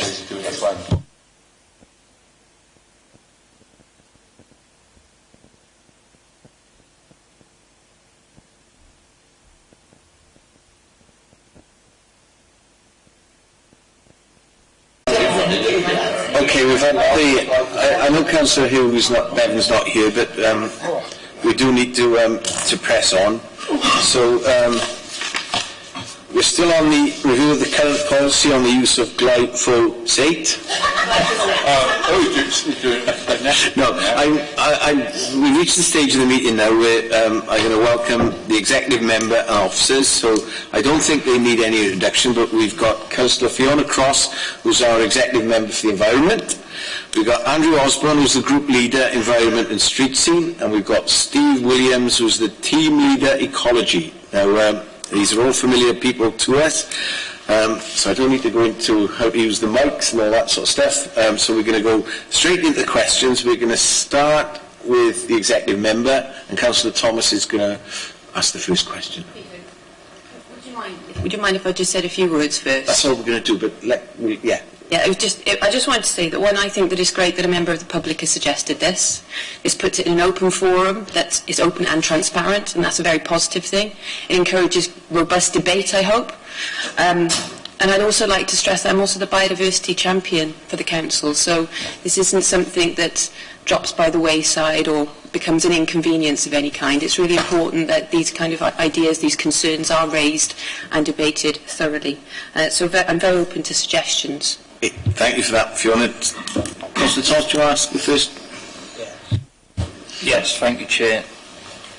Councillor Cross. Can can you please give a brief overview of the report, along with your own personal view on the current use of glyphosate and proposals for future use as listed in the report? An overview of the report. Well, the report is fairly clear and actually quite comprehensive. So to give an overview, I think that you've had a balanced response, that it is very fair and clear. It's given you options in terms of what alternatives we could use. It's given you concerns of reputational damage, because it is likely that our communities won't necessarily understand why we end up, if we were to stop using glyphosate on our hard surfaces, then it wouldn't necessarily be communicated effectively as to why. And usually that then results in members of the public feeling that we're letting them down. So obviously, if that were the views of this committee and we were to make that decision, then we would need to make a very thorough communication plan. That's a side thought, that's not necessarily in the report. It goes into the fors and against. You've got a DEFRA account as well, which is a 5-year study, I believe, which also goes into the detail of how different methodologies can be used, recording data, making sure that we track where we go so that we can be most effective in where we treat, more of a balanced approach perhaps. But I think that from what I've understood of everything with glyphosate and our methods, I'm quite reassured that we are tracking, that we are ensuring that we're using the least amount of glyphosate that we possibly could. I mean, you've just had it now from the experts that in the last 10 years, was it 80 or 90%, they reckon they've reduced the amount. So if we've had this product, was it 44 years we've had this product in the UK, it says 30 in the DEFRA account. But then if that were the case, I would imagine that in relation to the bees, which is the other report that you've got as a link in there, that I would have seen something more. And although there could be a built-up effect, admittedly, there is so much information out there that seems to, well, that not just seems, it concurs that it is safe, then it is difficult to understand how this could not be safe. However, if there are methods and means to be able to reduce it, not only do we save ourselves money, but if it is having any impact on our environment, on our biodiversity, then that's certainly a positive. Is that enough of an overview? The way we'll play this now is we've got lots of questions. Mainly, I think the officers will answer them, but you're very welcome to come in at any stage of the questioning if you wish. Okay. Is that okay? So we'll start with...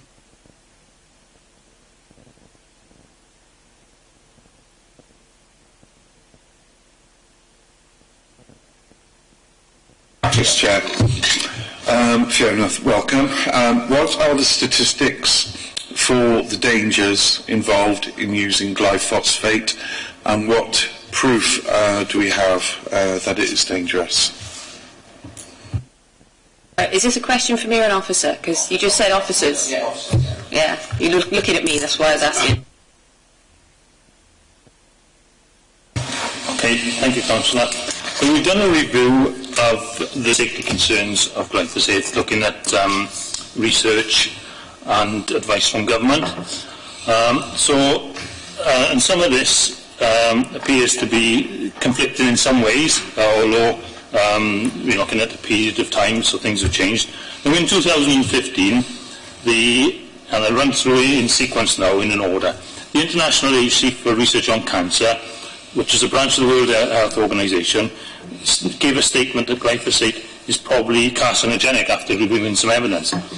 But I understand, and I haven't confirmed this yet and checked, but I understand from the contractor that you heard from today that that statement's been revoked over the last few days. But like I say, I need to check that. So then you'll probably be aware of the case in San Francisco where Monsanto lost the case where a judge ordered them to pay $289 million in damages to a former groundskeeper who were alleged to have contracted non-Hodgkin's lymphoma as a result of using glyphosate. So that's there, and that's actually happened.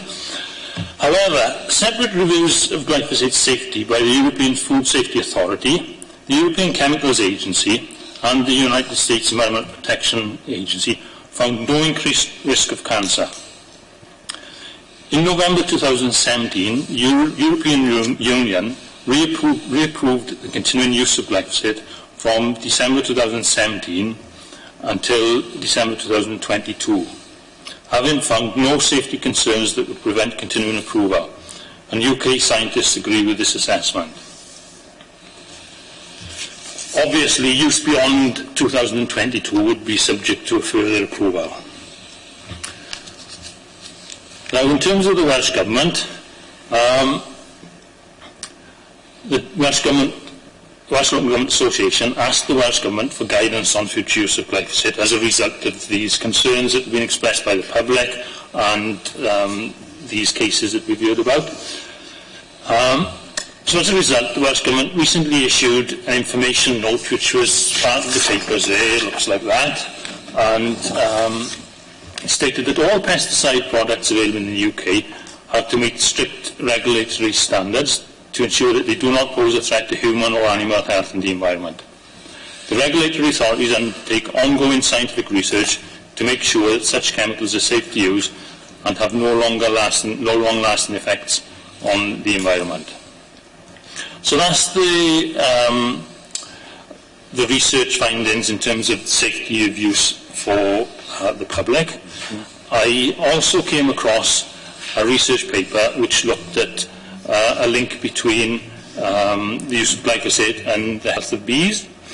Now, this study, and bearing in mind that a lot of this research is relatively new, and this study only came out in 2018.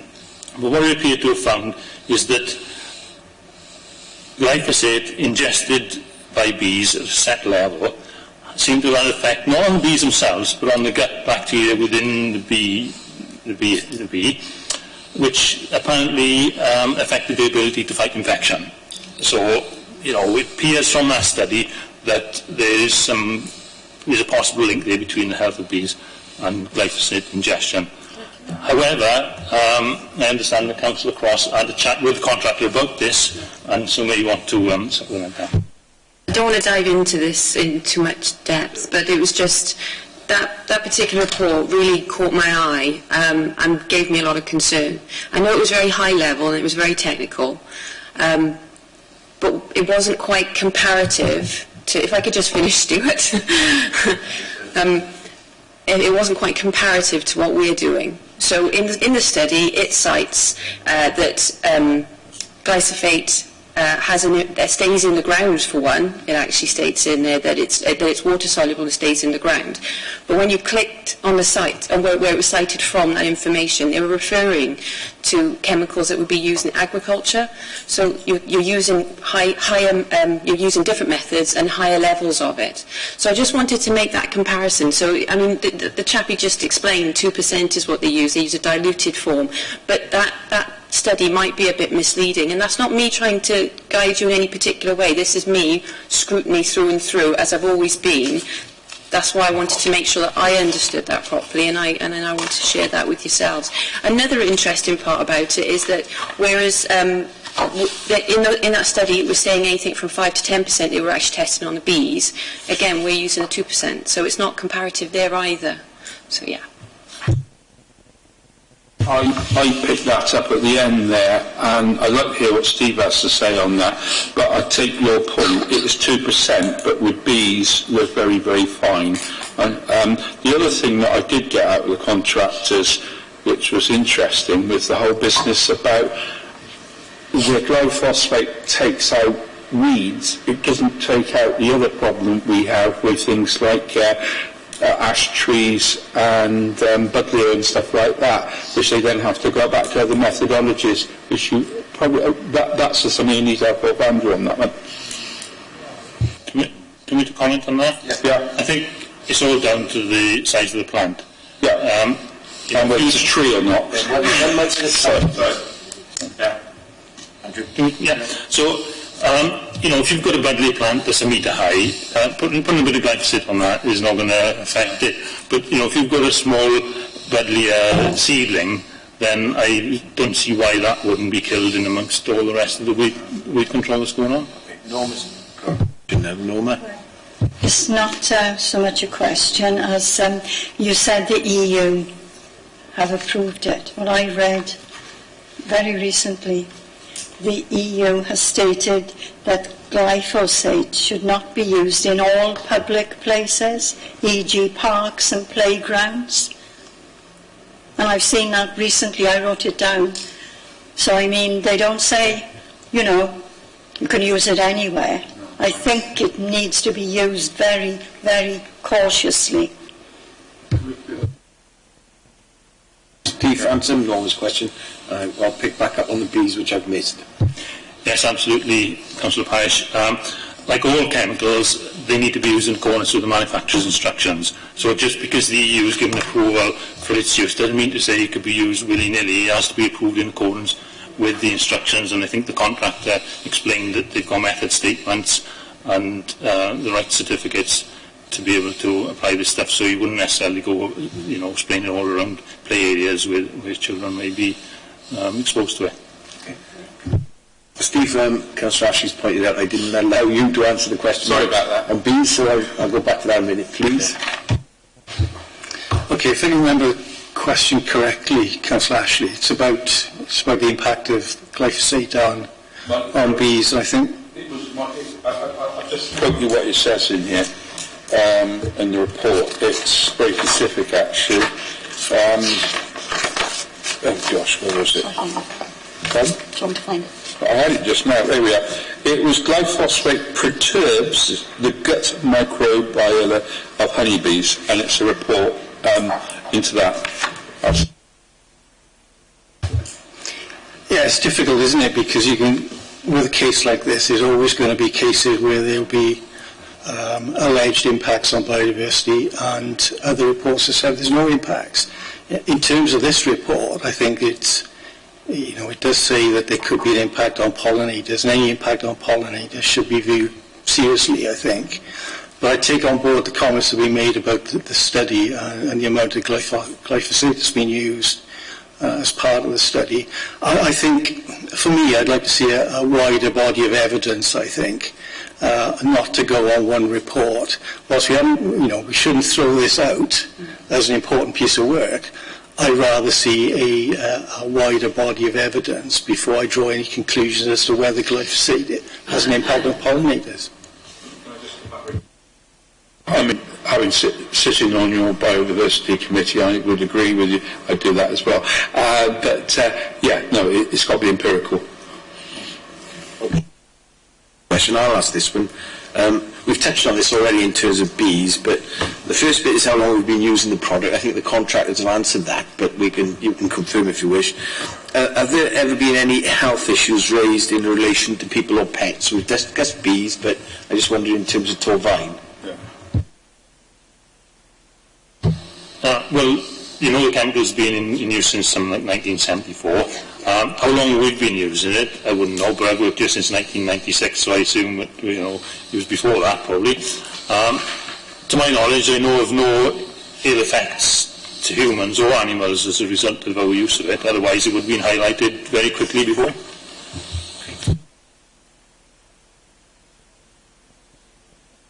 It does say people and pets, but I did bring up the operator's whole principle of drift, because it goes over your garden, you're not going to like it. And what they did say, which was interesting, they've got a very fine piece of equipment there, but if you use a pack and it goes over your garden, you're not going to like it.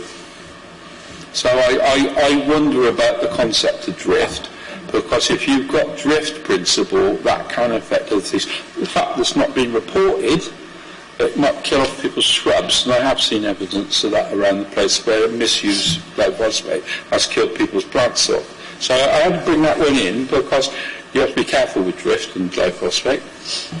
Yeah. So to clarify, you're saying that we've got more concern with what homeowners will be doing with it than what we are, I mean, yeah, that is, in a nutshell.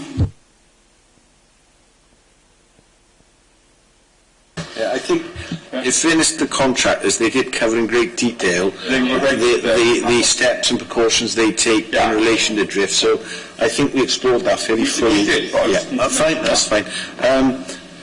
We'll move on to the next question. Alan, do you want to ask this one, please? Thank you, Chair. I just wanted to know what percentage usage or ratio is of glyphosate between hard areas and specifically Japanese knotwood? I mean, is it 20% that we use on hard surfaces, 80% is on knotwood itself outside those hard surfaces? Do we have any detail on that? Honestly, no. What we have got is two arrangements. We've got the arrangement with the contractor for hard surfacing, which the guys you met today currently who had the contract previously, and then Japanese knotweed we spray with our own teams. We could check the records and look at the quantities that we've used for Japanese knotweed, and I could get the records from the contractor on the amounts they've used for hard surfacing for the last year or so. But I haven't got the information to hand, sorry. Okay, no, that's...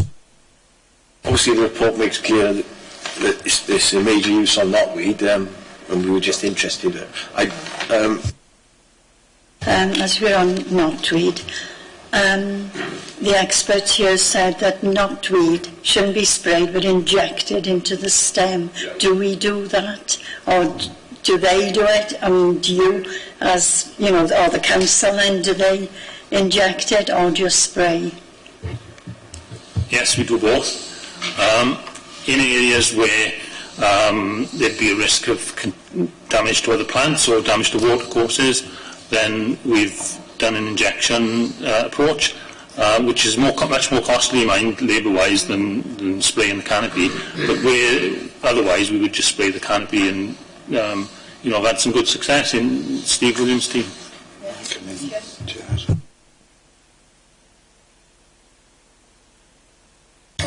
Okay. Thank you, Chair. Thank you, Andrew. Going back to the amount of glyphosate that's put in for the Japanese knotweed, you're going to get us our information. The gentleman who were here earlier said they put 2% in for the machine use. It'd be interesting to know what the manual spread of that is, really. And the other thing is, what protective garments do they wear when they're spraying and indeed injecting? I thought that the officer before, the expert before explained that. He said something like 0.3 litres, yeah. Machine. I'm talking about when we are treating our own personnel. Oh, right, okay. As you know, Councillor Evans, I manage John Howells, and John Howells has got all the certification for dealing primarily with Japanese knotweed. John adheres to all the safety requirements when he's dealing with Japanese knotweed. So it's boots and suit and everything that is needed. John is very thorough in ensuring that he adheres to the legislation. And we, in the compound down at Teepeline, we have a chemical store in a different building. It's isolated, so we cover all the requirements under the legislation and the safe working practices around Japanese knotweed. And I wouldn't want John to do anything other than that. You want to come in before? Thank you, Steve, for that. I guess that would be the answer, but I just wanted to tease that out. Andrew wanted to come in, and then I've got a couple of councillors waiting. Just to mention for completeness, part of the street scene operation includes Japanese knotweed treatment during late summer, early autumn, and they've got similar strict regime in terms of safety. Just to say, in the past those have been separate teams, but we have been bringing them together now so they can work as a unit because they can share experiences. I think that's a benefit to the service. Andrew, got one next, please. Thank you, Chair. Steve, then. This one. Spraying the Japanese knotweed, as we know, I'm sure everybody's got a problem with it. Are we winning the battle? I mean, how effective is this on Japanese knotweed? Because I know some areas is totally ineffective. Japanese knotweed is a major issue. And realistically, I don't think we will ever eradicate it. All we can ever do is expect to control it and deal with it in areas where it is, causing economic damage or potential economic damage. Difficulty with Japanese knotweed is if you're looking to deal with it strategically, you have to deal with it at the top of the watercourse. and deal with it all the way down, because if you don't, it just breaks off and starts a new plant. Urban areas are the main concern, really, because it can come up through pavements and that sort of thing. So we do deal with it where there's a specific issue. But it's, you'd have to throw a tremendous amount of resources at dealing with Japanese knotweed. And if the neighbouring local authorities didn't do the same, then it would come in over time again. So it's a difficult one to deal with, but it's one that needs to be addressed, because it doesn't only cause economic damage, it's one of the major impacts on biodiversity as well. But it's just a tricky, tenacious plant to deal with. Yes, thank you for that. But when we say this is the controlled Japanese knotweed, but I know there's an area of Japanese knotweed that it doesn't do it, it doesn't touch it. It's been there for quite a few years. They spray it every year, and nothing happens to it. But I think that'll be something else I'll bring up later on. We're looking a bit. I'm just saying some places it is ineffective, but that's something else I'll speak about later on. Stuart, next, please. Yeah, well, you know about me in Japanese knotweed in other quarters, because it's a major concern on allotments, and on the allotments it's there year in, year out. And I worry about allotmenters. I think generally they hold by what we tell them to do. I'm working with the council on it. I won't have anything else in that regard. But bearing in mind what we're talking about now, that's the only thing they've got to do. And bearing in mind a lot of it is with watercourses, the Japanese knotweed up and down the watercourse. And I think the other question I was going to ask about this was the mapping. There's almost a big whiteboard job going on here with us being able to map it and be ahead of it, which seems to me maybe a approach we need to do. So, but if we're going to go down this line, we need to be sort of one step ahead of it. Steve? Yeah, I think mapping Japanese knotweed would be a major task, I think to do. But if we're looking to demonstrate in the future that we are having an impact on Japanese knotweed, mapping is maybe a good thing to do. But it's a big task to do. If I had a whiteboard and you asked me to draw where I thought Japanese knotweed occurs in Torvine, then I would say mainly in urban areas, down the watercourses, and where there's fly tipping.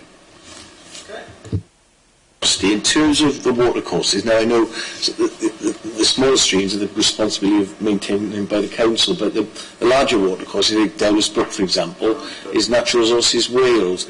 Do they have any responsibilities in terms of controlling knotweed in terms of the watercourses, or is that purely down to the council?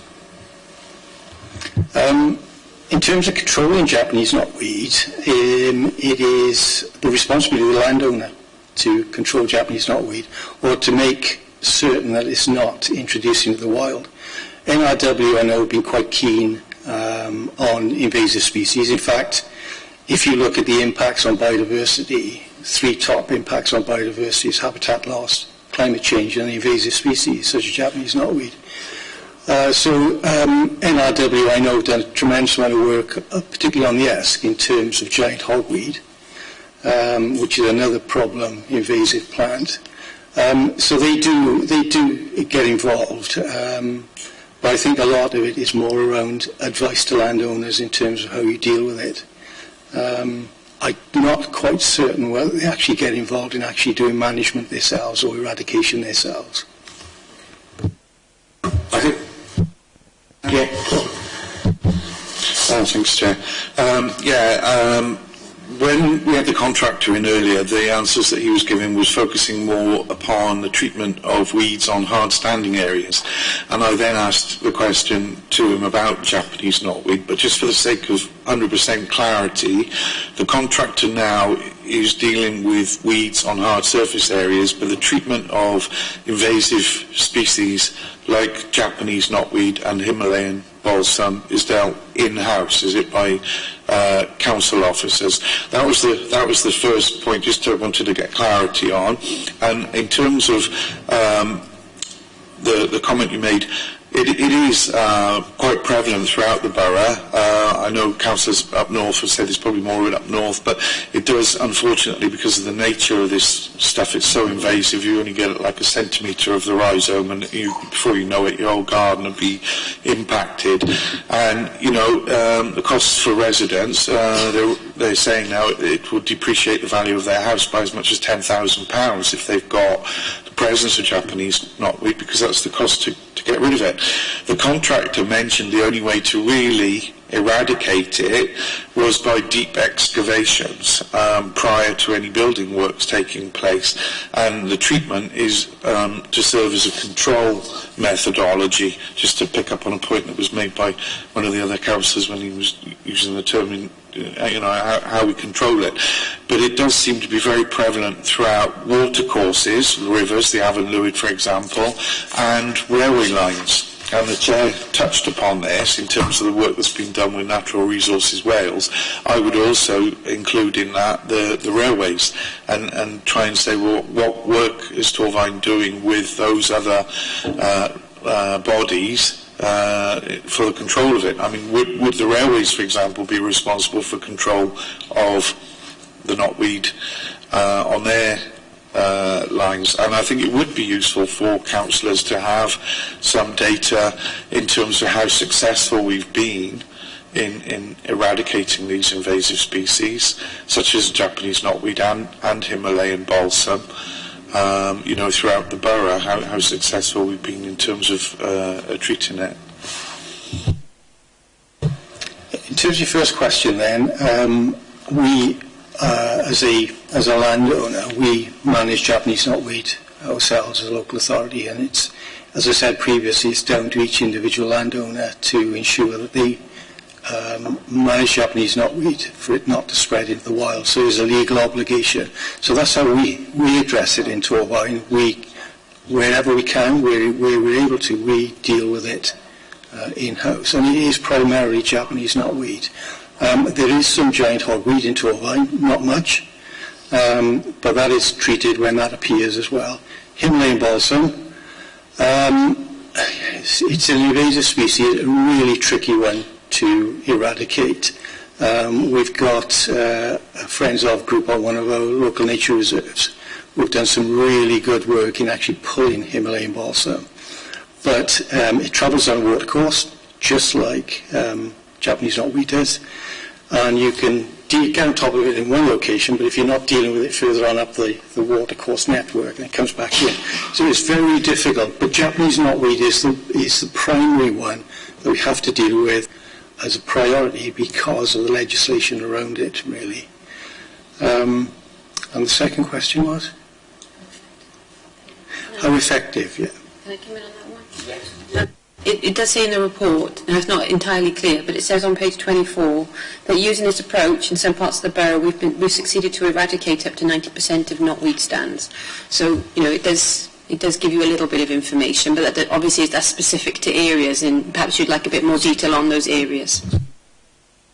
In fairness to them, they did refer to the Swansea research they'd done, and they looked at all sorts of options, and the glyphosate was the most effective in terms of control. Supplementary, please, Chair. You just touched upon an important factor which we've not perhaps picked up on, is what is the statutory obligations that we've got as a County Borough Council? You just mentioned that there are some in terms of control of these invasive species. We've got that as a question in a minute, so I'll leave that for now. Okay.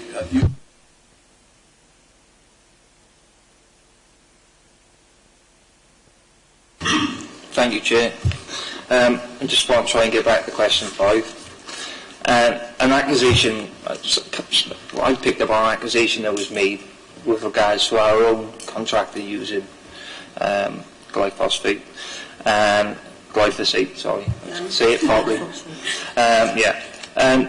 The accusation was, I believe the operator is John, the one that works for us. The accusations were that the one wearing the right gear wasn't using glyphosate properly. Is there any truth in have you had any complaints saying that we're not using it properly, or we're not using the right equipment? So is there any truth in that? And obviously, do you actually believe that he wouldn't use the glyphosate correctly or safely? In terms of Jonathan, or the staff that I manage, I am totally confident that they are using the right gear and are delivering the right amount of chemical specific to the target that they've got. Jonathan is absolutely top-notch in terms of his the way he deals with Japanese knotweed and the way he deals with chemicals, and I've got 100% confidence that he deals with it in the right way. So just quickly, so just to clarify, and we've had no complaints that our operators are using using it wrong or not wearing the right equipment. In terms of the staff I manage, I've had no complaints at all. Now, the next question I think we've already answered. We've dealt with, we were going to ask a question about health and safety precautions. That's been covered, so we're going to move on from that.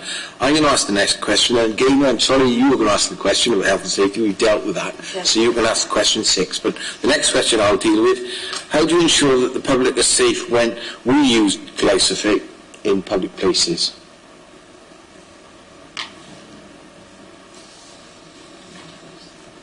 If we do that. Again, all I can reiterate what I've said in previous answers, previous questions, is I can only answer in terms of the staff that I manage, and I am 100% confident that they deal with, they've got the right protocol, they deal with the legislation properly, deliver the right amount of chemical, targeted specifically to the target. And they will, there will be members of the public who will inquire and ask, and I know Jonathan and others that work under me as well will offer advice and guidance. So I'm 100% certain that we are dealing with health safety requirements appropriately in terms of the way that we use glyphosate to deal with Japanese knotweed. You've answered that firmly and satisfactorily, in my opinion. Thank you. So we'll move on. Gaynor, you can ask the next question, please.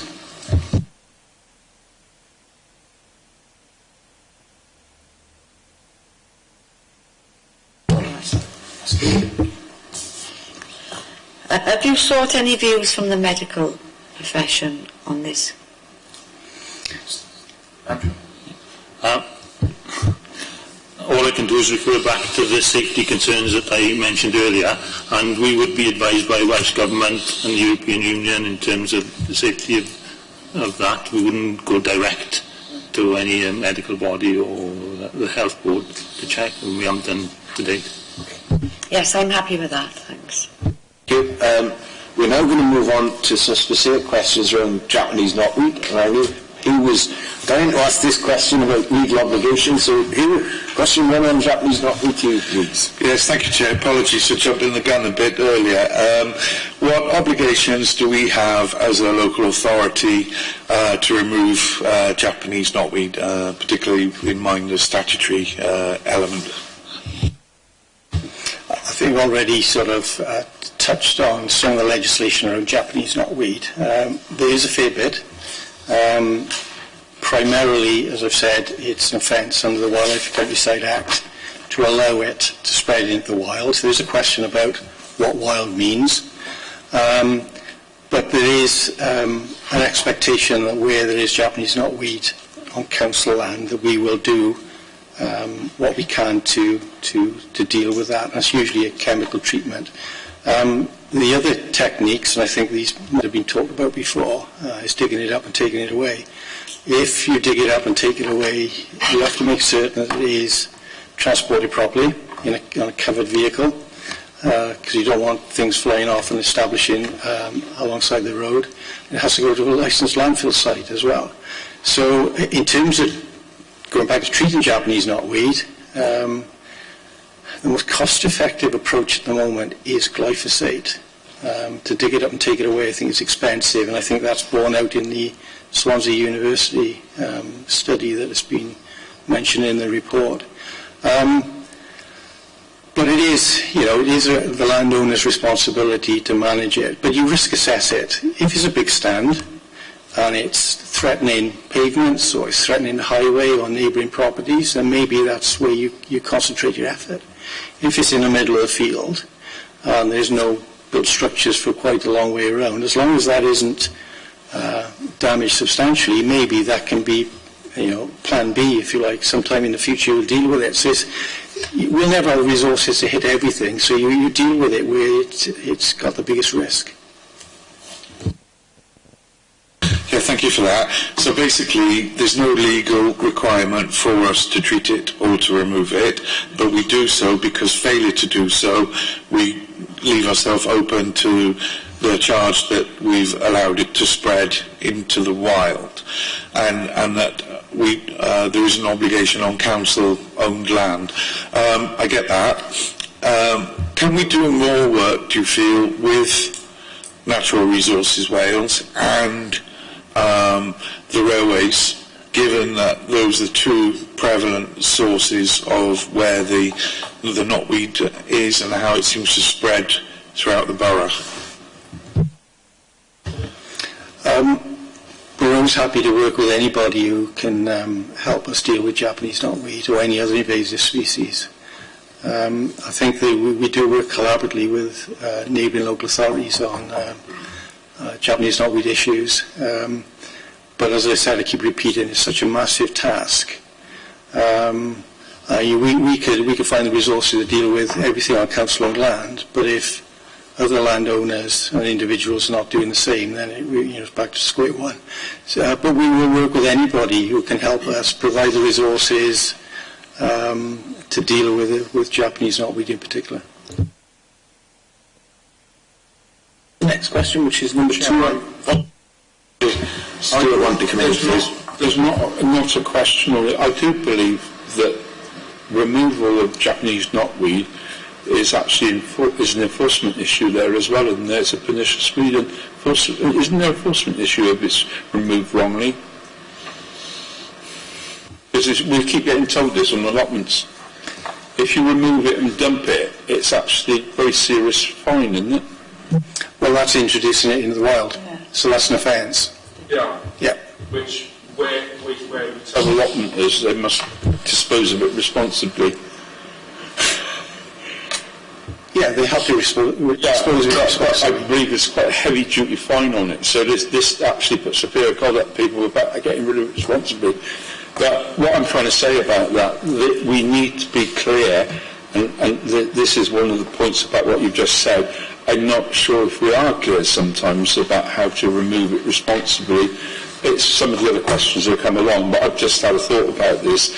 We need to be very clear about how people do remove it, and I don't think we are at times. I mean, your views on that?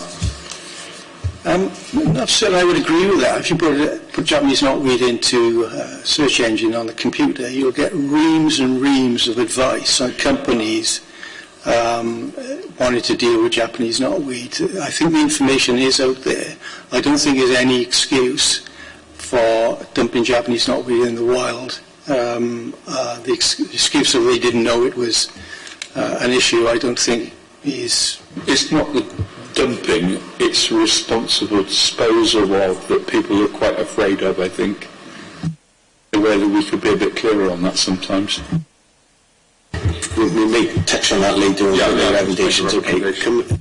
Please, will you ask the next question? Yes, thank you, Chair. Do we have any claims relating to Japanese knotweed spreading from council land to private premises or into watercourses? Or is our current treatment preventing this from happening? Yeah, that's your answer. I'm not aware of any claims, no, sorry, I haven't received any. Well, I set that question up in some ways. The problem is allotments, and they haven't lured, and it goes. Steve touched on it. It goes all down the water courses and it ends up on the allotments. So there is a problem, and there's also a problem with the National Resources Wales. So maybe it's something that needs to be looked into. I don't doubt this problem, but we haven't received any claims. No. Okay. That point I'm trying to make is that... Okay. Point made, Stuart. Come in, please. Well, Just as a supplementary to that, please, gents, thank you for clarifying that. I've had an issue in my ward with a resident, and there's a number of residents along this particular area I'm talking about in Barnfield whose properties, their gardens, back onto the river bankage from the Avon Lwyd, and I've had residents contact me there asking Torfaen to come in and treat the Japanese knotweed that's kind of encroached from the river bankage and started invading their rear gardens. Now, what is the council policy on that? In this particular case, I believe that Torfaen did come down and treat it, but I wondered if we could do more to publicise the council policy on those type of situations. Can I come in? There was a question which you've actually asked now. What advice do we give to members of the public who have issues around Japanese knotweed? So I think that, if you deal with that, that will pick up. That's the question, isn't it?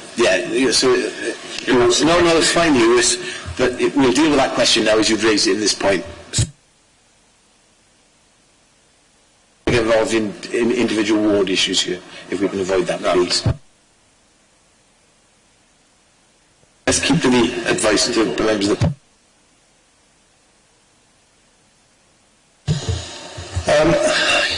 I'd like to think that where there's a clear issue of Japanese knotweed encroaching onto a residential property from council land, that we would deal with that as a matter of priority. I can't see that we have any other option but to do that, because if we don't do it, we could face a claim. It's as simple as that. So, I manage Jonathan Howells, as I said before. He deals primarily with managing Japanese knotweed on local nature reserves.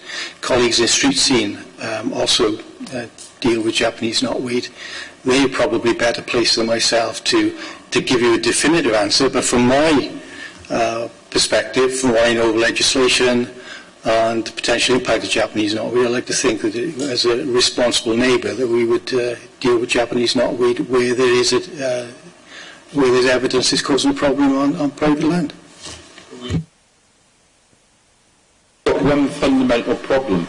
You've got one treatment window of about 2-3 weeks, and you've got it all over the borough, and you've got 44 allotments. A good percentage have got Japanese allotment in. You've got the river course.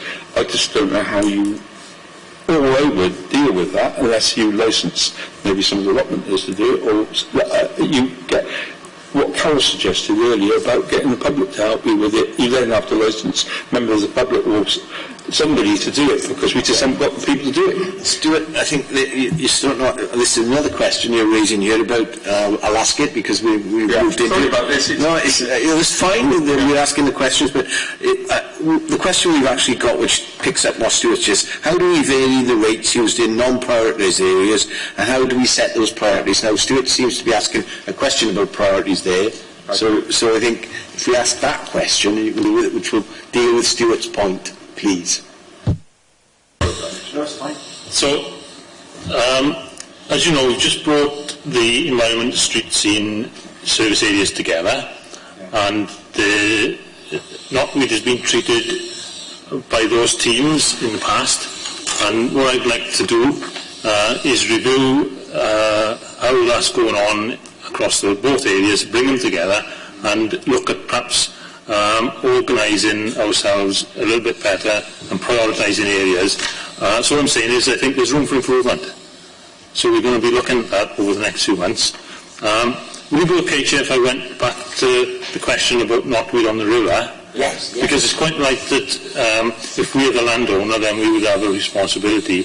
But if there's a residential property that backs onto the river, the question is, would that be council land or not? That's the issue, because it may be the residents' land that's normally land adjacent to the river belongs to the landowner, doesn't it? So it may be that the residents are thinking it might be the council's responsibility, and it's not, and this is the confusion that sometimes occurs. No, it's this issue of who's responsible for the watercourses, particularly, say, Avon Lwyd, which is clearly Natural Resources Wales, it's interesting. It's just something perhaps we need to look into. And it was very interesting. I think it was Hugh brought up in relation to the railways. Again, these are areas we know where they're spread. So perhaps that's something that the committee will look at in terms of partnership working. We may say something about. I don't know. That's for the committee to decide. But there's some interesting points coming up on that. Chair, can I just very quick? Every single allotment meeting we have, and Andrew and Steve both know this one, we have your fault, my fault kind of thing comes up because of that land ownership, National Resources Wales, whoever is around an allotment, it happens, but you know this, Owen, only too well, that issue about the Japanese knotweed is one of them, trees is another one, we won't go into that one, but that whole issue about something like that, we get it, and there's certain elements in my ward where there's one planter that has Japanese knotweed at Hams. Does it belong to a certain housing association, or does it belong to us? Thankfully, somebody deals with it every year. And that type of issue is something we need to put protocols in place, I suspect. Okay. Come back in, so I'll let him come in, and then we're going to move off knotweed onto alternatives. Just a quick point for clarification, really. In the incidents that I was referring to, there's a raised embankment at the bottom of the garden, which actually, I suppose, serves as a natural defence against the river, and there's a hedgerow which would demark the end of the plot for the particular resident, and the other side of that hedgerow you've got the river bank, and basically it's encroached from the river bank into the residents' gardens there. So it probably, whether it's council land or not, no, it probably Natural Resources Wales if they're responsible for the river bank. I don't know. Yeah, I think I don't want to get bogged down in ward details, Hugh. So I'd like to move on from this now. In terms of when we look at recommendations, we can certainly look at policy concerns you've got.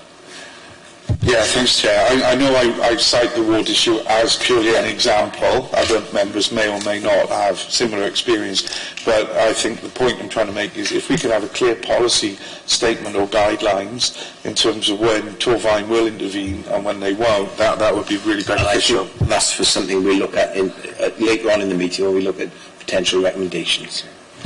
We're going to move on now to alternatives, and I ask Councillor Thomas to ask the first question. Now, bearing in mind the issue we've had around Bristol is interesting, but if you want to ask the first question, please. Thank you, Chair.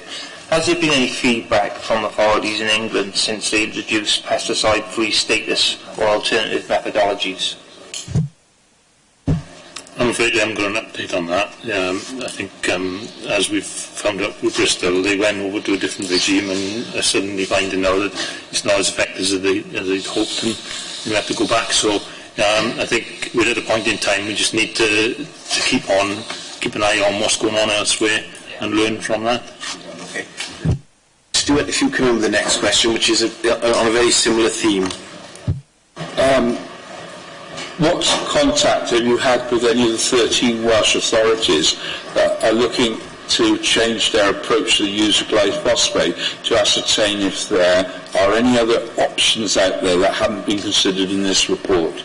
We are aware of a few. So the information we've got was provided through the Welsh Local Government Association. So they asked all local authorities in Wales if they use glyphosate, and have they had an experience with difficulties and complaints from members of the public. The 13 authorities replied, and none of them stated that they were intended to change use of glyphosate, although they had previously reviewed their approach and tried to reduce the extent that is applied. I recently was down in Cornwall and I did actually see that in appropriate areas they were actually using your old favourite of rubbing out in areas where it mattered, because sometimes that seems to be a better option. Now, a few years ago, you actually did that around our place. For some reason or another, it was quicker for you to grab out than to use Eco. I think you were changing over. It seemed to be quite effective at the time. The other option was, and the contractors said it was when we were talking about trees, we were talking little trees, that big, you know. So there are, it does work, but obviously, as it's a mixture of programs. I wonder whether we're looking at it as a sort of holistic type of way of looking at things, because that's the discussion we had before. And sometimes a hoe is cheaper and better and maybe more appropriate in certain locations than putting chemicals. So that's the thing I have about these things as well. I do use a hoe myself. Yeah, and, you know, in your garden, I think that would be a good option. But when you're thinking about, you know, many kilometres of hard surfacing and a limited team, it'd be very labour intensive. I don't think we've got the staff resource to do that. And if we were looking at contractors, the estimates we have now is something like, just as a comparison, we'd be looking at perhaps 30 pence a square metre, or perhaps, you know, 30 pence a linear metre, where current costs using glyphosate looks at equates to about 0.014 pence per metre. So it's a fraction of a penny per square metre because of the methodology that the contractor described earlier. So it would be very labour intensive to hand weed. Yeah. The only place where I actually saw it being happen was on the seafront in Penzance, and I think the reason they used it down there was because they had cafes, and it was interesting. It was a very specific environment, and obviously it wouldn't be desirable to spray glyphosate all over punters. For this next to it, Fiona wanted to come in quickly, and then we'll move on. We've got 3 more questions after this. I just wanted to add to that, Stuart, bearing in mind I know your interest in the environment as well, is that depending on the alternative methods that we use, that could increase greenhouse emissions, which is also another important impact to take on board. Using machinery, the fact that we're going out more through the year, so there is that. We probably need a thesis to prove it, but there is an argument to be said about which is the worst. So until more data comes through, I'm not clear about that.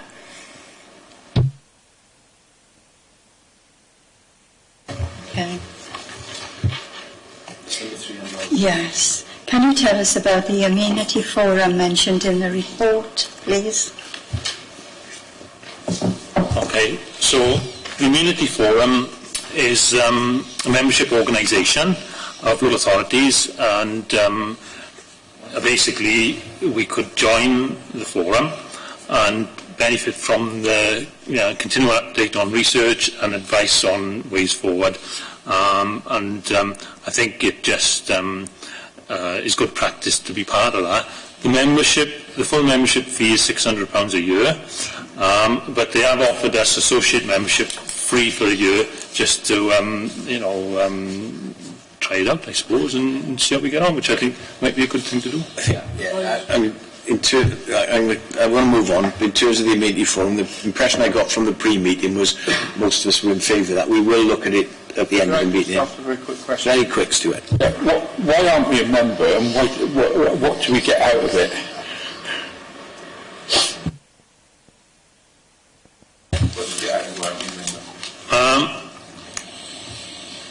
I don't know why we're not a member. It just hasn't risen before. But like I say, I think we could try it out for a year. I think we would benefit from sharing expertise, best practice across the UK, and we'd keep up to date with current research. And if we tried out this 1-year membership free, we could report back then later in the year. Andrew, I think you've made a good case for that, so we will consider it at the end of the meeting. Right, the last part of the questioning for us now is we've got 2 questions on going forward. Stuart, do you want to ask the first one, which is number 2, please? Certainly, Chair. How do you intend on communicating the outcome of this process with the community so they understand the changes being made and why they are happening? It's a good question. and it's this committee to make recommendations to the executive member about the way forward, and then we'll have discussions with the executive member about the approach for the future, and then we would look at how we communicate that to our public, I think. Okay. Move on, last question, Ron. Sorry, apologies. I just wanted to add that again, I said it at the beginning, I'll say it again, this has been a really good process for me personally, and I have done a great deal of learning, as you can probably tell. And I have some recommendations of my own. For example, I think that it would be really useful for members of the public, not just us, to know exactly where our teams are going in and actually treating weeds. I mean, then they've got a choice, they can move their car hopefully, so we can actually get right round the car park, but at least they're informed and engaged. And I think that that's just one example. I have several, so yeah, just to reassure you. On that point, it came up from one of the earlier interviews that Swansea, for example, do on their website about when they'd spray and etc. So they will start, and we will pick this up in terms of recommendations when we chat in a minute. Last Ron to ask that, our newest member of the committee. Thank you, Chair. I do appreciate your attention. What do you feel the implications are of keeping the status quo?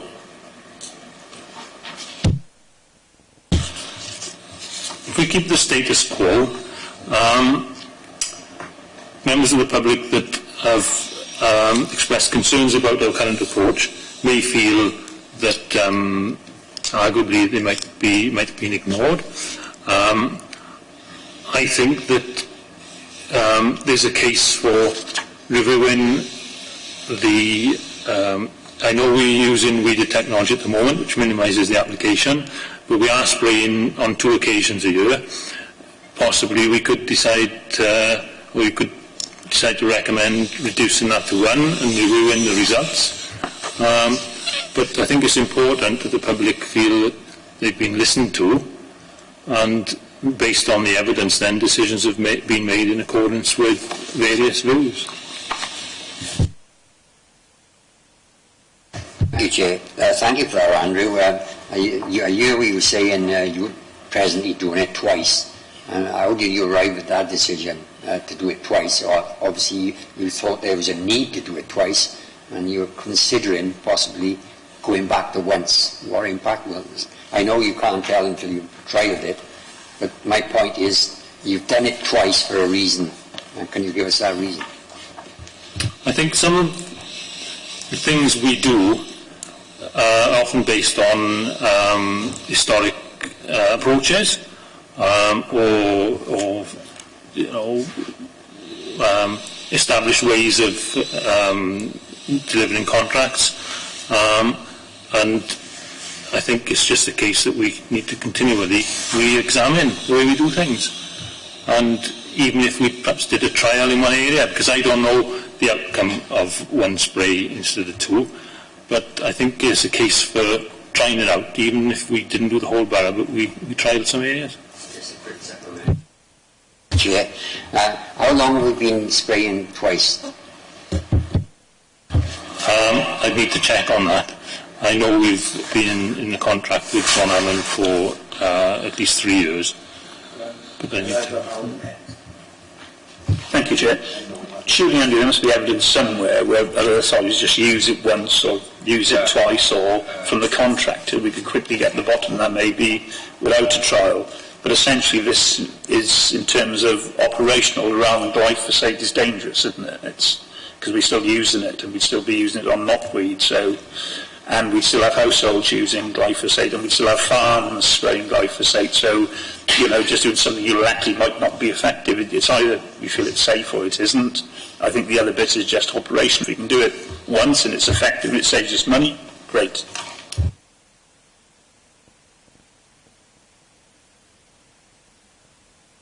It quite clearly states in the report, Stuart, I'm sorry, but the treatment with glyphosate can remain weed-free for 5 to 6 months. It's on page 27 of the reports, funnily enough, under what are the disadvantages of using vinegar. So I would probably suggest that's why the Council has historically adopted a twice-a-year approach, because the effectiveness of the glyphosate is for that 5 or 6 month duration. It's in the report on page 27. It's 5 or 6 months, not the growing season, though. So that would be when they die off, and then they're not going to come back. Who wanted to come in? Thank you, Chair. The hot water and hot foam method, is it just the cost of that is stopping you using it? Because it is effective, I can gather. I'm not convinced it's as effective as glyphosate because it would act like a contact weed killer, so it would kill what's on the surface, but it wouldn't necessarily kill the roots, and that's where you get re-emergence fairly quickly, whereas glyphosate would kill the whole plant. Yeah, but it would be much safer, wouldn't it? There wouldn't be the controversy about using that, the same as the glyphosate. Glyphosate, we can all say it now. I get where you're coming from, Norma, but then, I mean, one of the points it makes in the report is that the weeds can come back within 2 weeks because the root's still there. So it's not just about the safety about it, it's about the effectiveness. And as we're going back to the point that was just made, if we've got it all over our fields, if it's being used by homeowners, if it is actually deemed as safe by several different bodies and several different studies, then I'm struggling to find where the data is for me to make a decision that would then say, let's not use it. Now, I think it's good practice to reduce it if we can, because we save money. And if there is any impact, not that I've found any evidence to give me that yet, but then I've then mitigated against that and made every effort to ensure that this council does the right thing. So that's where we're coming from. I'm coming from in my logic. Yes. But you're not taking into account the fact that all these reports could be wrong, and in the future they might be found to be wrong, the same as I brought up earlier about DDT and even smoking. I brought that up. I mean, people used to think it was healthy to smoke when your body good, and now we know differently.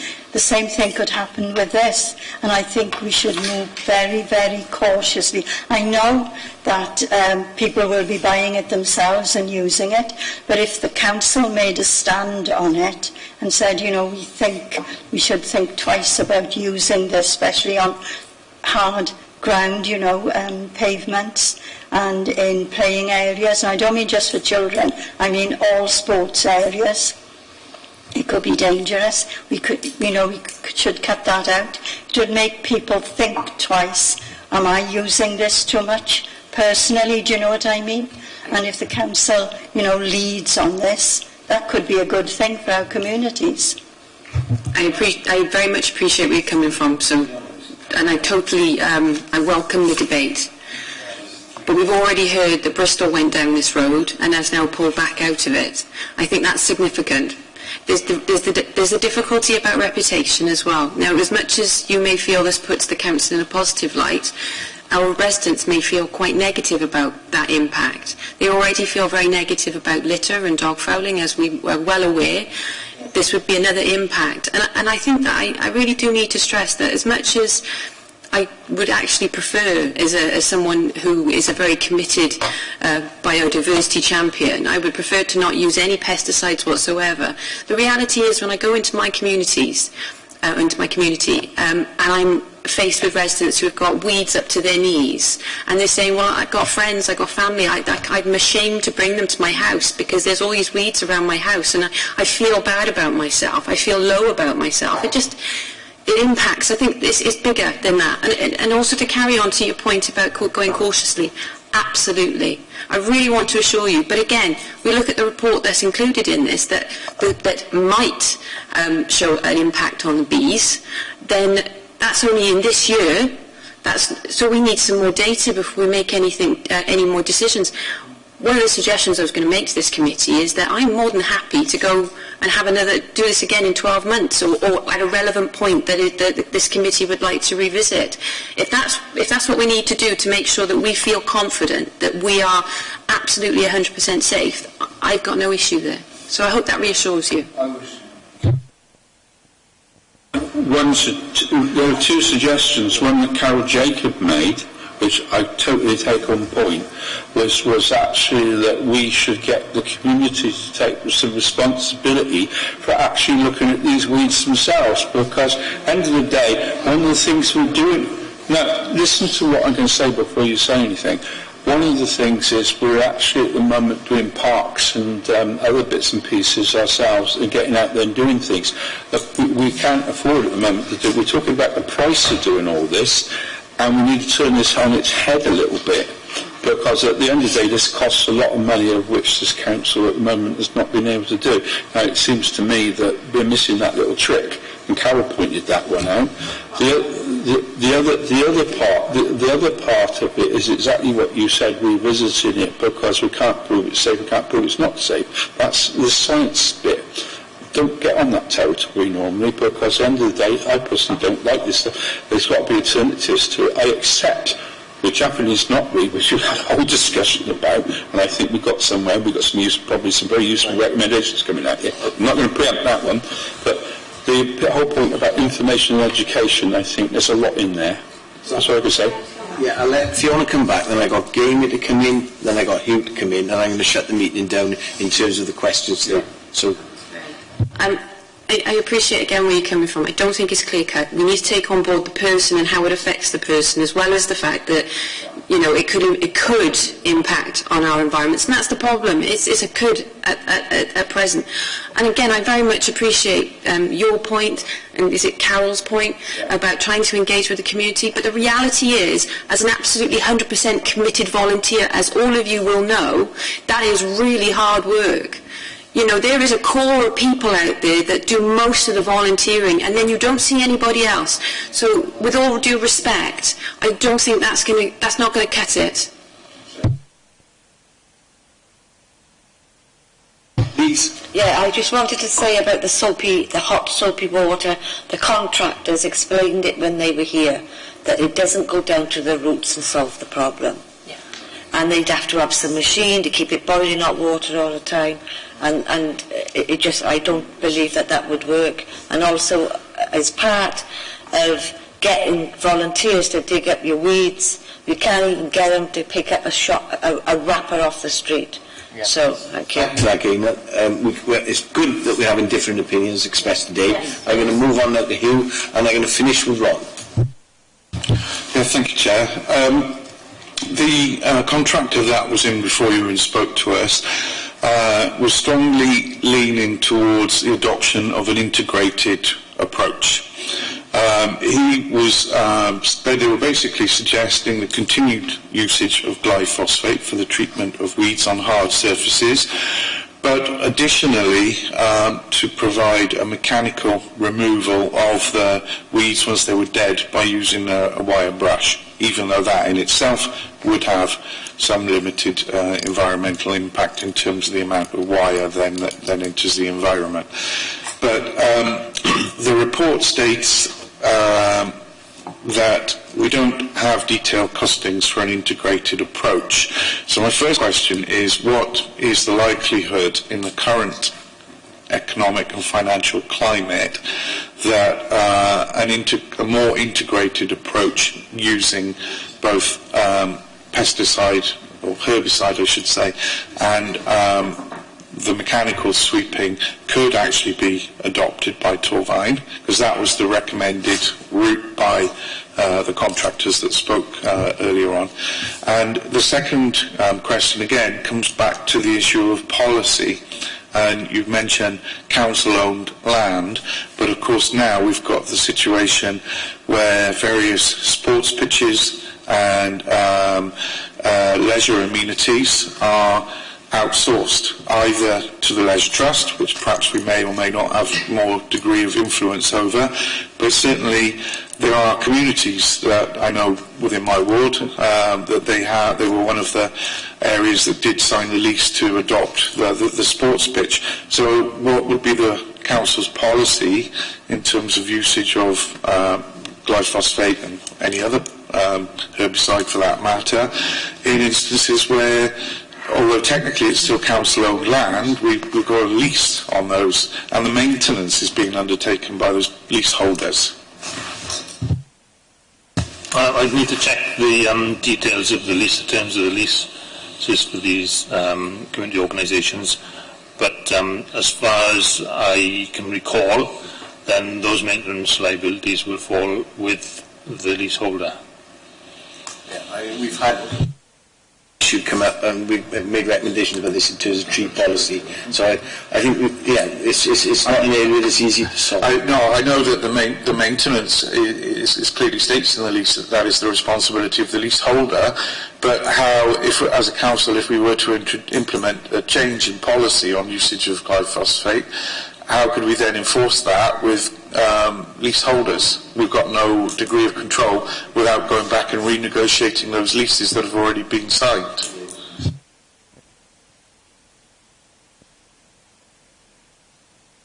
Is it for us to enforce? Is that because if I don't know what body would then enforce their provision. They'd have to be licensed themselves, and then I suppose we would report them if they weren't licensed. Is that what you're getting at?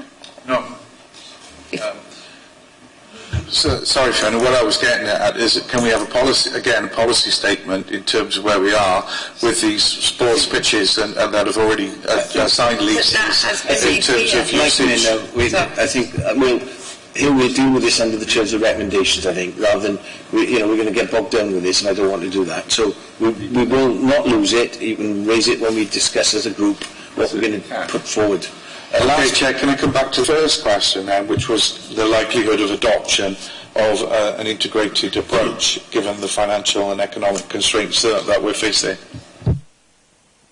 We would need to look at the cost implications of effectively what you're saying is pavement sweeping. So I couldn't answer the question at the moment. Okay, I would suggest it's probably unlikely, but we can look at the costs. Okay. One last question, please. Thank you, Chair. Well, I think we've really debated this to the end there. And it's been talked about involving the community to come out and help us scrub the weeds out, or whatever we can to get them to do. I've been a councillor for many, many years now, and I'm no stranger to try and get community involvement.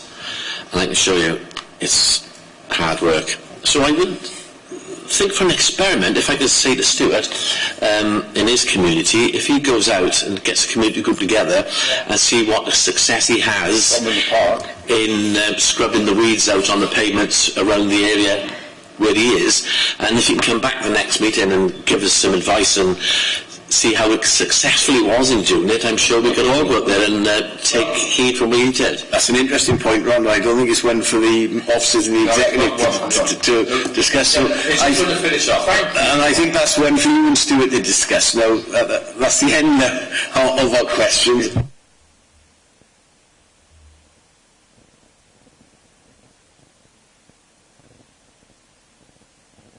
Today.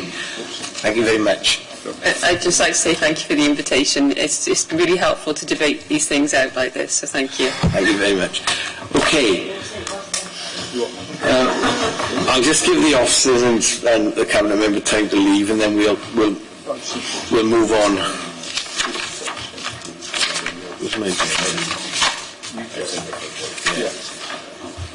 Okay.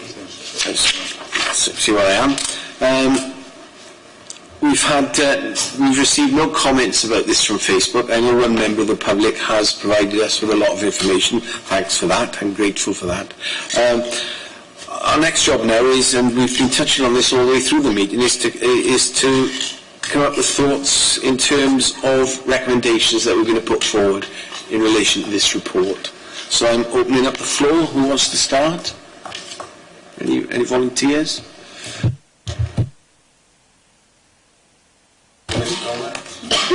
Well, my view, Chairman, I don't usually like to say this, but I think this may be a bit of a back burner job, not taken away, but reviewed later, because we're actually more informed from today's meeting about the processes, the operations, and the differences between Torvine, our contractor, and some of the opportunities to make changes. We've seen all those, but we've not actually had any new evidence from either the contractor nor person from Friends of the Earth, Carol, from Friends of the Earth, we had no new evidence, and there's still this plethora of evidence sat outside there. On balance, I think that the evidence is more pro than it is anti. There seems to be a few small reports that are anti and try to get that causal link between glyphosate and non-Hodgkin's lymphoma. But the overwhelming evidence, and by a number of bodies, the World Health Organization again, along with the UN, 3 European bodies have all revisited the information. A number of bodies have peer-reviewed the information. So I don't see that it's a massive danger now after 34 years. But maybe we should just hang fire with this, because, I mean, even if it is just dangerous as well, just leaving a collection of tall vine will not do anything. It won't send a massive message out to householders and their gardens and the rest of it. Farms will still continue. So I think it would be a bit of a futile gesture. But the other reason I think we should push it back, and we heard what the officer said at the end, or the executive member said at the end, is, I mean, you can look at a roadshow in February, which all councillors and interested parties can go to, which is the one from the complete weed control. But also there's something that has been mentioned today, and that's in December. There's a group called PEST, which is the European body responsible for authorising pesticides and herbicides. They've got an announcement to make. This is on the Soil Association's website, actually. They've got an announcement to make in relation to glyphosate in December, which they say is significant. Now, I don't know whether that's significant in terms of how they authorise or in terms of the product itself. But I just wonder whether we should wait to see both those happen before we actually come down with something definitive. We could still look at an integrated approach, which Councillor Bedden was talking about earlier on. There's nothing to stop us changing to that integrated approach or looking at doing a single use, because that could be a cost saving from my point of view rather than saying the product is dangerous. But I just think it would give us a chance to get some more better and clearer information before we make that decision. Can I just be clear then? And you're suggesting we just stay as we are with the status quo? Yeah. That's which is the question we were asking. Yeah. So that's one. That's one option. No one wants to come in. Yes, Alan has made a lot of sense there. If something's going to come out in December, it's only a few weeks away. Plus, we should wait until then. But I'm in the minority here, because I would stop the spraying of pavements immediately with, how do you say it now? Glyphosate. No, glyphosate. Yeah. And playing areas, not only for children, but adults as well. I think it's important that that is looked at very, very seriously. I mean, I'd recommend it now at this stage, but I know I'm not going to have the support of the rest of you. I mean, the people we've had here, they make their living out of it. They are not going to criticise using this herbicide. Do you know what I mean? And that's what you need to take into account. And this roadshow that's coming is sponsored by people who make their living either making the thing or by using it to make their living. I mean, you really need to have an opinion of both sides, and you won't get it when the sponsors of this show are the people who make money out of it. That's what I'm saying. I mean, we did try to get a balance here today. We had Friends of the Earth, which were clearly against it, and we knew we were getting two sides, and then we had the opposite. It was Ron, I think. Yes, that's right, you was, Chair. Thank you, Chair. Yeah, I totally agree with Alan. That's a good one. This is just something to keep on the back burner, never to be forgotten, because in years to come.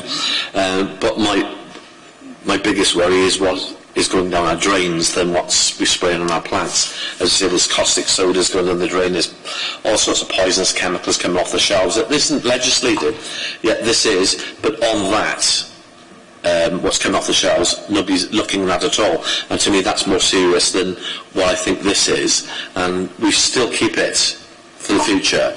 But, as Norman said, we can't always agree with everything, but there's a roadshow coming around in December, we'll look at it. Fair enough. But there's no proof of the dangers of it either way. So I would stay with status quo. Yeah, thank you, Chair. For me, my view was I started with an open mind on it all. I saw the report, came reasonably quickly to the conclusion that there was no other alternative method for the treatment of Japanese knotweed, given the research that had been done by Swansea University. I was open to possibilities of alternative treatments for weeds on hard standing areas. But I must say, after hearing all the evidence today and the fact that we have to work with what's approved, and I'm not just talking about a report that may have been produced by somebody sponsored or somebody who's got vested interest by Monsanto, but I mean, the Welsh Government have approved this for usage. They're impartial. The European Union has approved this. The US pharmaceuticals and drug agencies have approved the usage of this as well. And the US, believe you me, are very hot on carcinogenic products. They don't sell Red Bull, for example, in America because it's been potentially cited as a carcinogenic product. So, so I think, having heard the evidence and the alternative, the costs of the alternatives, not just in terms of financially, but particularly the hot water, where we were talking about, 10,000 litres of water having to be used for the foam, and how impractical that was really for us to be able to adopt that kind of solution where we would require multiple treatments 5 or 6 times a year as well to achieve the same degree of effectiveness as the methodology that we've got in place. I think we will struggle to put an integrated approach into place. I personally am against moving to a once-a-year treatment because the report states it's effective for a 5 to 6 month period, and I would be rather upset if we did move to a once-a-year treatment, because I would feel that would be a rather cynical usage of us as a scrutiny committee in terms of trying to exploit this what is a legitimate review as to whether we should continue using this chemical into a cost-saving exercise for the council. In terms of recommendations, Chair, there's a few things I stood out. Do you want me to deal with those or come on to those after? The impression I'm getting from the meeting, dealing with the main issue first, is that the majority of members here want to maintain the status quo. I'm seeing nods, and I know, Norma, you don't agree with that. Norma, it'll be recognised you don't agree with that. All right, but I'm still impressed. The majority view is that. I haven't said what my view is. That's the point. Well, there are other recommendations. Like, let's get this is the fundamental point. Can I just say what I wanted to say, please? I got some. Hero's got some. We've all got through. Can we deal with that major issue? You're talking about the major issue. Yeah, let's deal. And the major issue is, I'm afraid the major issue is a split, because there's two aspects to the major issue. I agree with you and rescue on the knotweed. I can't see a way around the knotweed other than that. I heard what those contractors said, that they didn't go anywhere other than that. There could be other ways of looking at that knotweed issue even, but I won't go down that because I bought an arse off people earlier on that one. But no, I appreciate what I got. But as far as substantive thing, we seem to have one view about doing glyphosate 1 or twice a year. If we're going to use it, then I think he's very right. I'm not comfortable with it because I think we ought to have, and we use the word, a more holistic approach. It is done in and what Norma, I think, and I were both uncomfortable with was just having chemical, nothing else. Yeah. That's what I think we were both comfortable. And Hugh has touched on that, even though he sees the chemical. I would like to have more options than just plastering chemicals all over the place. There should be more than that. Just very quickly on that, Chair, I would support that because I said that the contractors themselves wanted an integrated approach. But in all likelihood, I'd like them to produce a report for further consideration in terms of whether we could realistically introduce a cost-effective approach. I don't want it to be not given consideration purely on cost reasons. I would like us to have more data on that to be able to make an informed decision. No, thank you, Hugh. The amenity forum, I think we should recommend the council join us. Definitely, that's a definite. We need to recommend that we let people know when the spraying is happening in their community. The Swansea example, I've got, they're definite. We need I think there'll be no argument about that. Because if people want to avoid it, then they'll have more chance. I want to just sort out, Norma, I've got those down as one's definite, and I think there'll be overwhelming support for those. But going back to this main issue, I still think, and I know I've taken account of your... Yeah, you finished here now, coming now. No, I still think the overwhelming, the majority of the committee...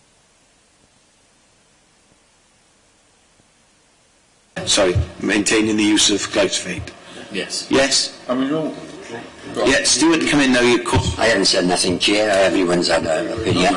I agree with Alan's recommendation that we need more data and we need more time to gather that data and that we can make a more informed decision. So, this is to pick up your point, Stuart, and Norma's. Are we going to say then the recommendation of this committee that for the time being we maintain the status quo? We're going to have to revisit this at some stage. Alan made a very valid point. There's going to be some huge announcement in December. I got that right, Alan, didn't I? Soil Association. It's huge, Jim. Well, it's PEST, which is the European body that authorises these chemicals. They said it's significant, so you have to take them at that word. So fundamentally, we're going to say, Kath, can we go back to this next year in the basket? Yes, of course you can. Yeah. But what we want to be clear about?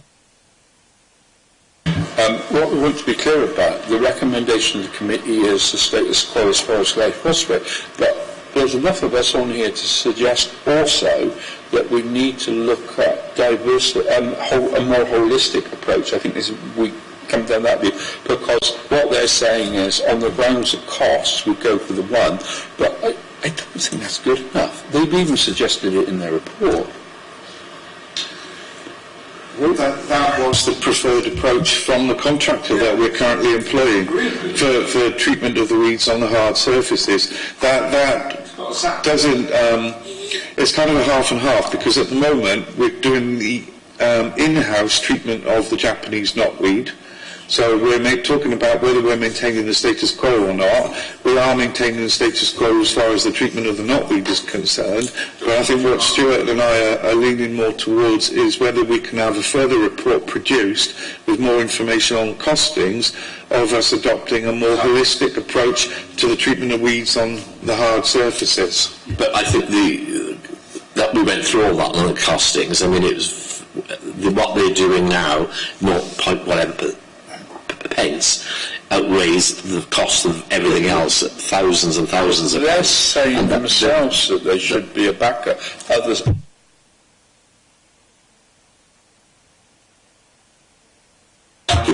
All we suggested.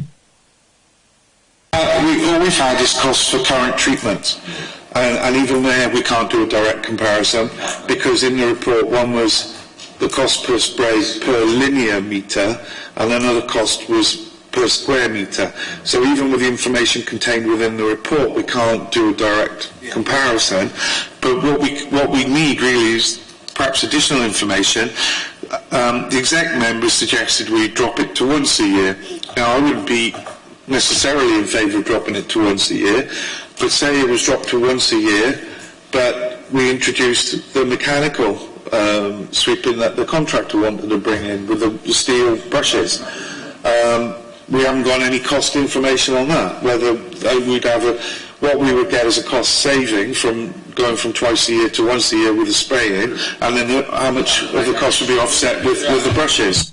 Can I say, Chair, on point of information, the exec member didn't recommend that. That was Andrew Osborne who recommended that. No.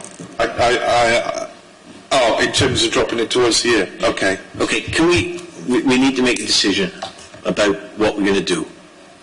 Now, I'm getting conflicting views here. Alan? If I stick with my original proposition, Chair, and then add into what's been listed here, can I suggest that we just add a bit of a rider onto that that suggests, in the meanwhile, while this is going on, that they examine other opportunities. Okay, you happy with that, Norma? That's what we want. We've got too many things. Yeah, sorry. No, I'm not happy with that. I think we should be leading the way and saying, no, we're not going to do it on hard ground pavements, not on any children's playing areas or playing areas for adults. I mean, the EU, I read it today, they have said that it should not be used in all areas, not in all places, especially, places where children are playing. I mean, it's quite simple. Yeah. But, I know you're going to... You made a good point, Norma, but I don't think it's got the support of the committee, so we'll go... I'm well aware of that. So I'm going to suggest that we go down the route of Alan's with a rider. With a rider. Right, that's the main recommendation. I'd like... Can I please come in on that point, because it's very pertinent right now. I don't agree with Norma's view on this as a whole. She is in the minority. But with regards to sports pitches, we do... I was going to suggest this as a recommendation. We need to have some guidelines. We need to have a policy published. That's fine. We're going to deal with the... We've got a clear... Not really unanimous, but we've got a majority on that, so that's dealt with. Now, the other ones, fine, we can ask one you've raised here about advice for sport pitches. I'm sure we'd support putting that forward. That's good. We were all in agreement that the Council should join the Amenity Forum. I think I'll put that through as a recommendation. I felt we were all in agreement that in terms of spraying, the Swansea example that was cited to us about they publicise what they're doing, I think that was Friends of the Earth advised us on that, I believe. That sounds like a very sensible thing to do. The other issue that I've noted, and I'm not trying to hog things here, there was talk that we were invited to go to the Swallow Stadium in Cwmbran in Cardiff on February the 22nd, but I think Stuart did suggest here that there ought to be an all-member seminar on this. Now, perhaps that would be a better way of publicising it, because it sounds like the officers then could sort out, again, we should have a balanced seminar on this. So I'd put forward a recommendation for the officers to bring forward a balanced seminar on this. The other thing I'm going to suggest is that this, obviously, if we were maintaining the status quo, we're waiting for this more research to come out, we need to look at this afresh in a few months' time, so this is going to have to come back. Timing-wise for that, any suggestions? I'm not trying to hog everything, I'm just trying to pick up what you've been saying and what Chair, just on that point, question 3, under Japanese knotweed, the question was asked, how do we vary the rates used in non-prioritised areas, and do we set those priorities? Andrew gave the answer that they're currently reviewing priorities. I would suggest that perhaps if you're looking for a date to reconvene, it's after they've concluded that work on reviewing their priorities. Can I go a step further there, you, and ask them when do they envisage that information will be available? I've got very strong views on Japanese knotweed, as you probably gathered from what I said there, and they need to clarify their advice to all residents about disposal of it, because at the moment it's a mishmash. I get so many confused allotmenters on the subject, and I'm not satisfied with it. It might come back on this, but you need to clarify that advice and arrangements. Simple as that. I think because I wasn't satisfied. I think we've got enough recommendations there. From I had a couple more.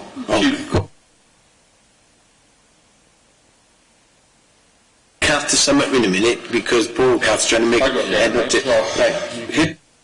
Okay, thank you, Chair. I just wanted to say I had a couple of recommendations, but when I come into the meeting, I'm sure like many members, there was a concern I had over health and safety, and I've got to say, after the presentations we've had today, I think those concerns have been satisfied in terms of what the contractors and the in-house officers have said in terms of the training and the equipment provision and the usage of the equipment, and it was very informative with regards to the spray guard and minimising the amount of time that they was spraying and the use of the weed technology. So my concerns I had with health and safety have been satisfied today. I don't think we need to make any recommendations on health and safety. There was a point raised that we didn't have a map within the borough of where the invasive species currently are, the Japanese knotweed and the Himalayan balsam. They did say that would be quite a bit of work involved in getting something together, but I feel that perhaps we should pursue that as well in conjunction with Natural Resources Wales and the Railways Boards in terms of trying to get a map where these invasive species are well known and documented within the borough. I felt the point has been made already that we should have a further meeting where we get more information. That was made by Alan, I endorsed that, and I suggested after the priorities have been reviewed. I felt we should have publication of policy guidelines in terms of the advice that we're giving to the members of the public in terms of what Torvine can be expected to do and what they won't do where they've got Japanese knotweed coming into their garden.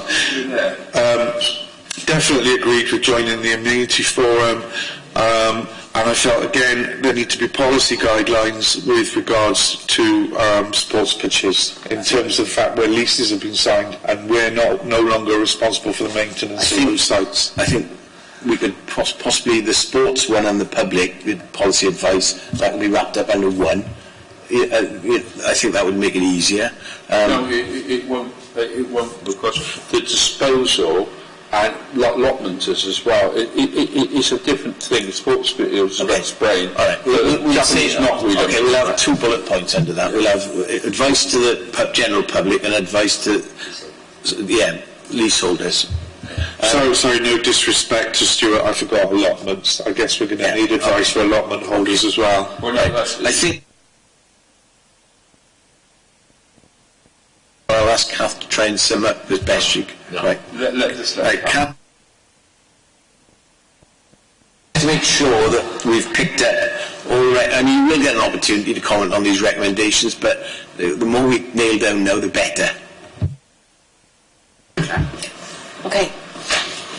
So taking on board Alan's point, no new evidence has been supplied on this subject as a result of today's meeting, but it is something that can continue to be reviewed.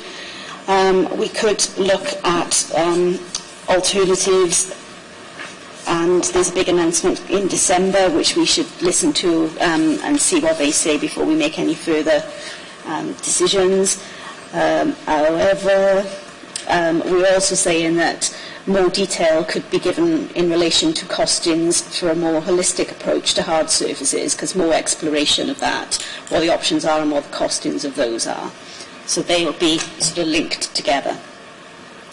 On the points on the report itself, it is the majority view that we currently will remain with the status quo until we hear anything different in any of the reviews that are going to continue to be carried out.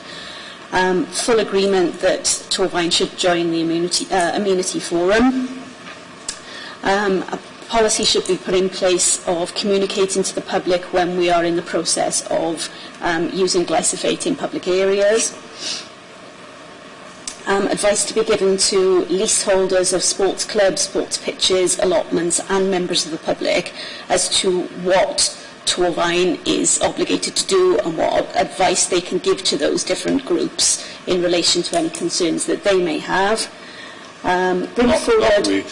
Bring forward a balanced member seminar. As part of everything I've said, there's comments on reviewing priority areas, well, that would come back when we look at it again. And to work collaboratively with NRW and Railways to explore the option of putting together a map of invasive species in the borough. That sounds good. Is everyone in agreement with I that? would just add, alongside the railways, Yeah. the environment agency. Yeah, Natural Resources Wales, yeah. What we are missing out is was the all-encompassing advice on knotweed, because that was the thing I was hammering away at there.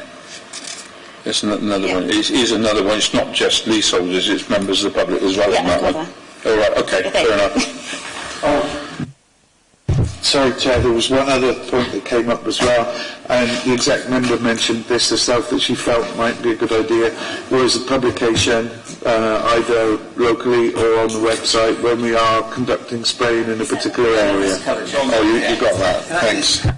Little bits of business to attend to. Can I just remind members that we're only making recommendations. Obviously, the final decisions won't sit with us, because I know we've been lobbied, so I just want that to be on the record. I'm going to move to the closing the meeting now, just to remind you all that the date of the next scrutiny meeting will be on the 23rd of January 2019. How time flies. I'm going to remind members that the basket we chose to envision for the next meeting is the final waste strategy. That's what we're going to be looking at. So what I need to check with you, do we have any views on the following? Do we need to invite the executive member to the next meeting? And if yes, why? Do you have any suggestions for invitees? If yes, who and why? Do you have any suggestions for visits? If yes, where and why? So let's start with the executive member. Do we need the executive member here for the final waste strategy? Yeah, chief officer, I think. Right, it should be Rachel. Yeah, right. We're going to not. Yeah, right. Yeah. So no to that one. Right, that's sorted. Do we have any suggestions for invitees? What did we invite the last time, Kath? When we were looking at the draft. We invited Newport last time. I'm not sure if that was on the actual strategy. I can't remember. I know they came for something, but we've done a lot of waste issues, so I'd have to have a look at that. Can I suggest on that one that Kath and I have some discussions and we'll get in touch and we'll come back to you rather than make, because we've spent a lot of time today. My own feeling on visits, I don't think we need any visits unless anyone's got a burning issue to go visiting. I just think I don't think we need to visit anyone. But I'm open to suggestions. I'm just. It may be interested in the new facility that will be coming online. Yeah, I mean, I think we could pick up whether we want to see anything at the meeting. Yeah. If he thinks it's important for us, because we did it last time and we've seen different things on there, haven't we? Just to be a new provision. Yes. Okay, so I think we've dealt with that now. So I'd just like to thank members, officers and invitees for attending and contributing to the meeting. Thank you, Friends of the Earth, and very much appreciated your input today. And now we're going to close the meeting to the press and the public.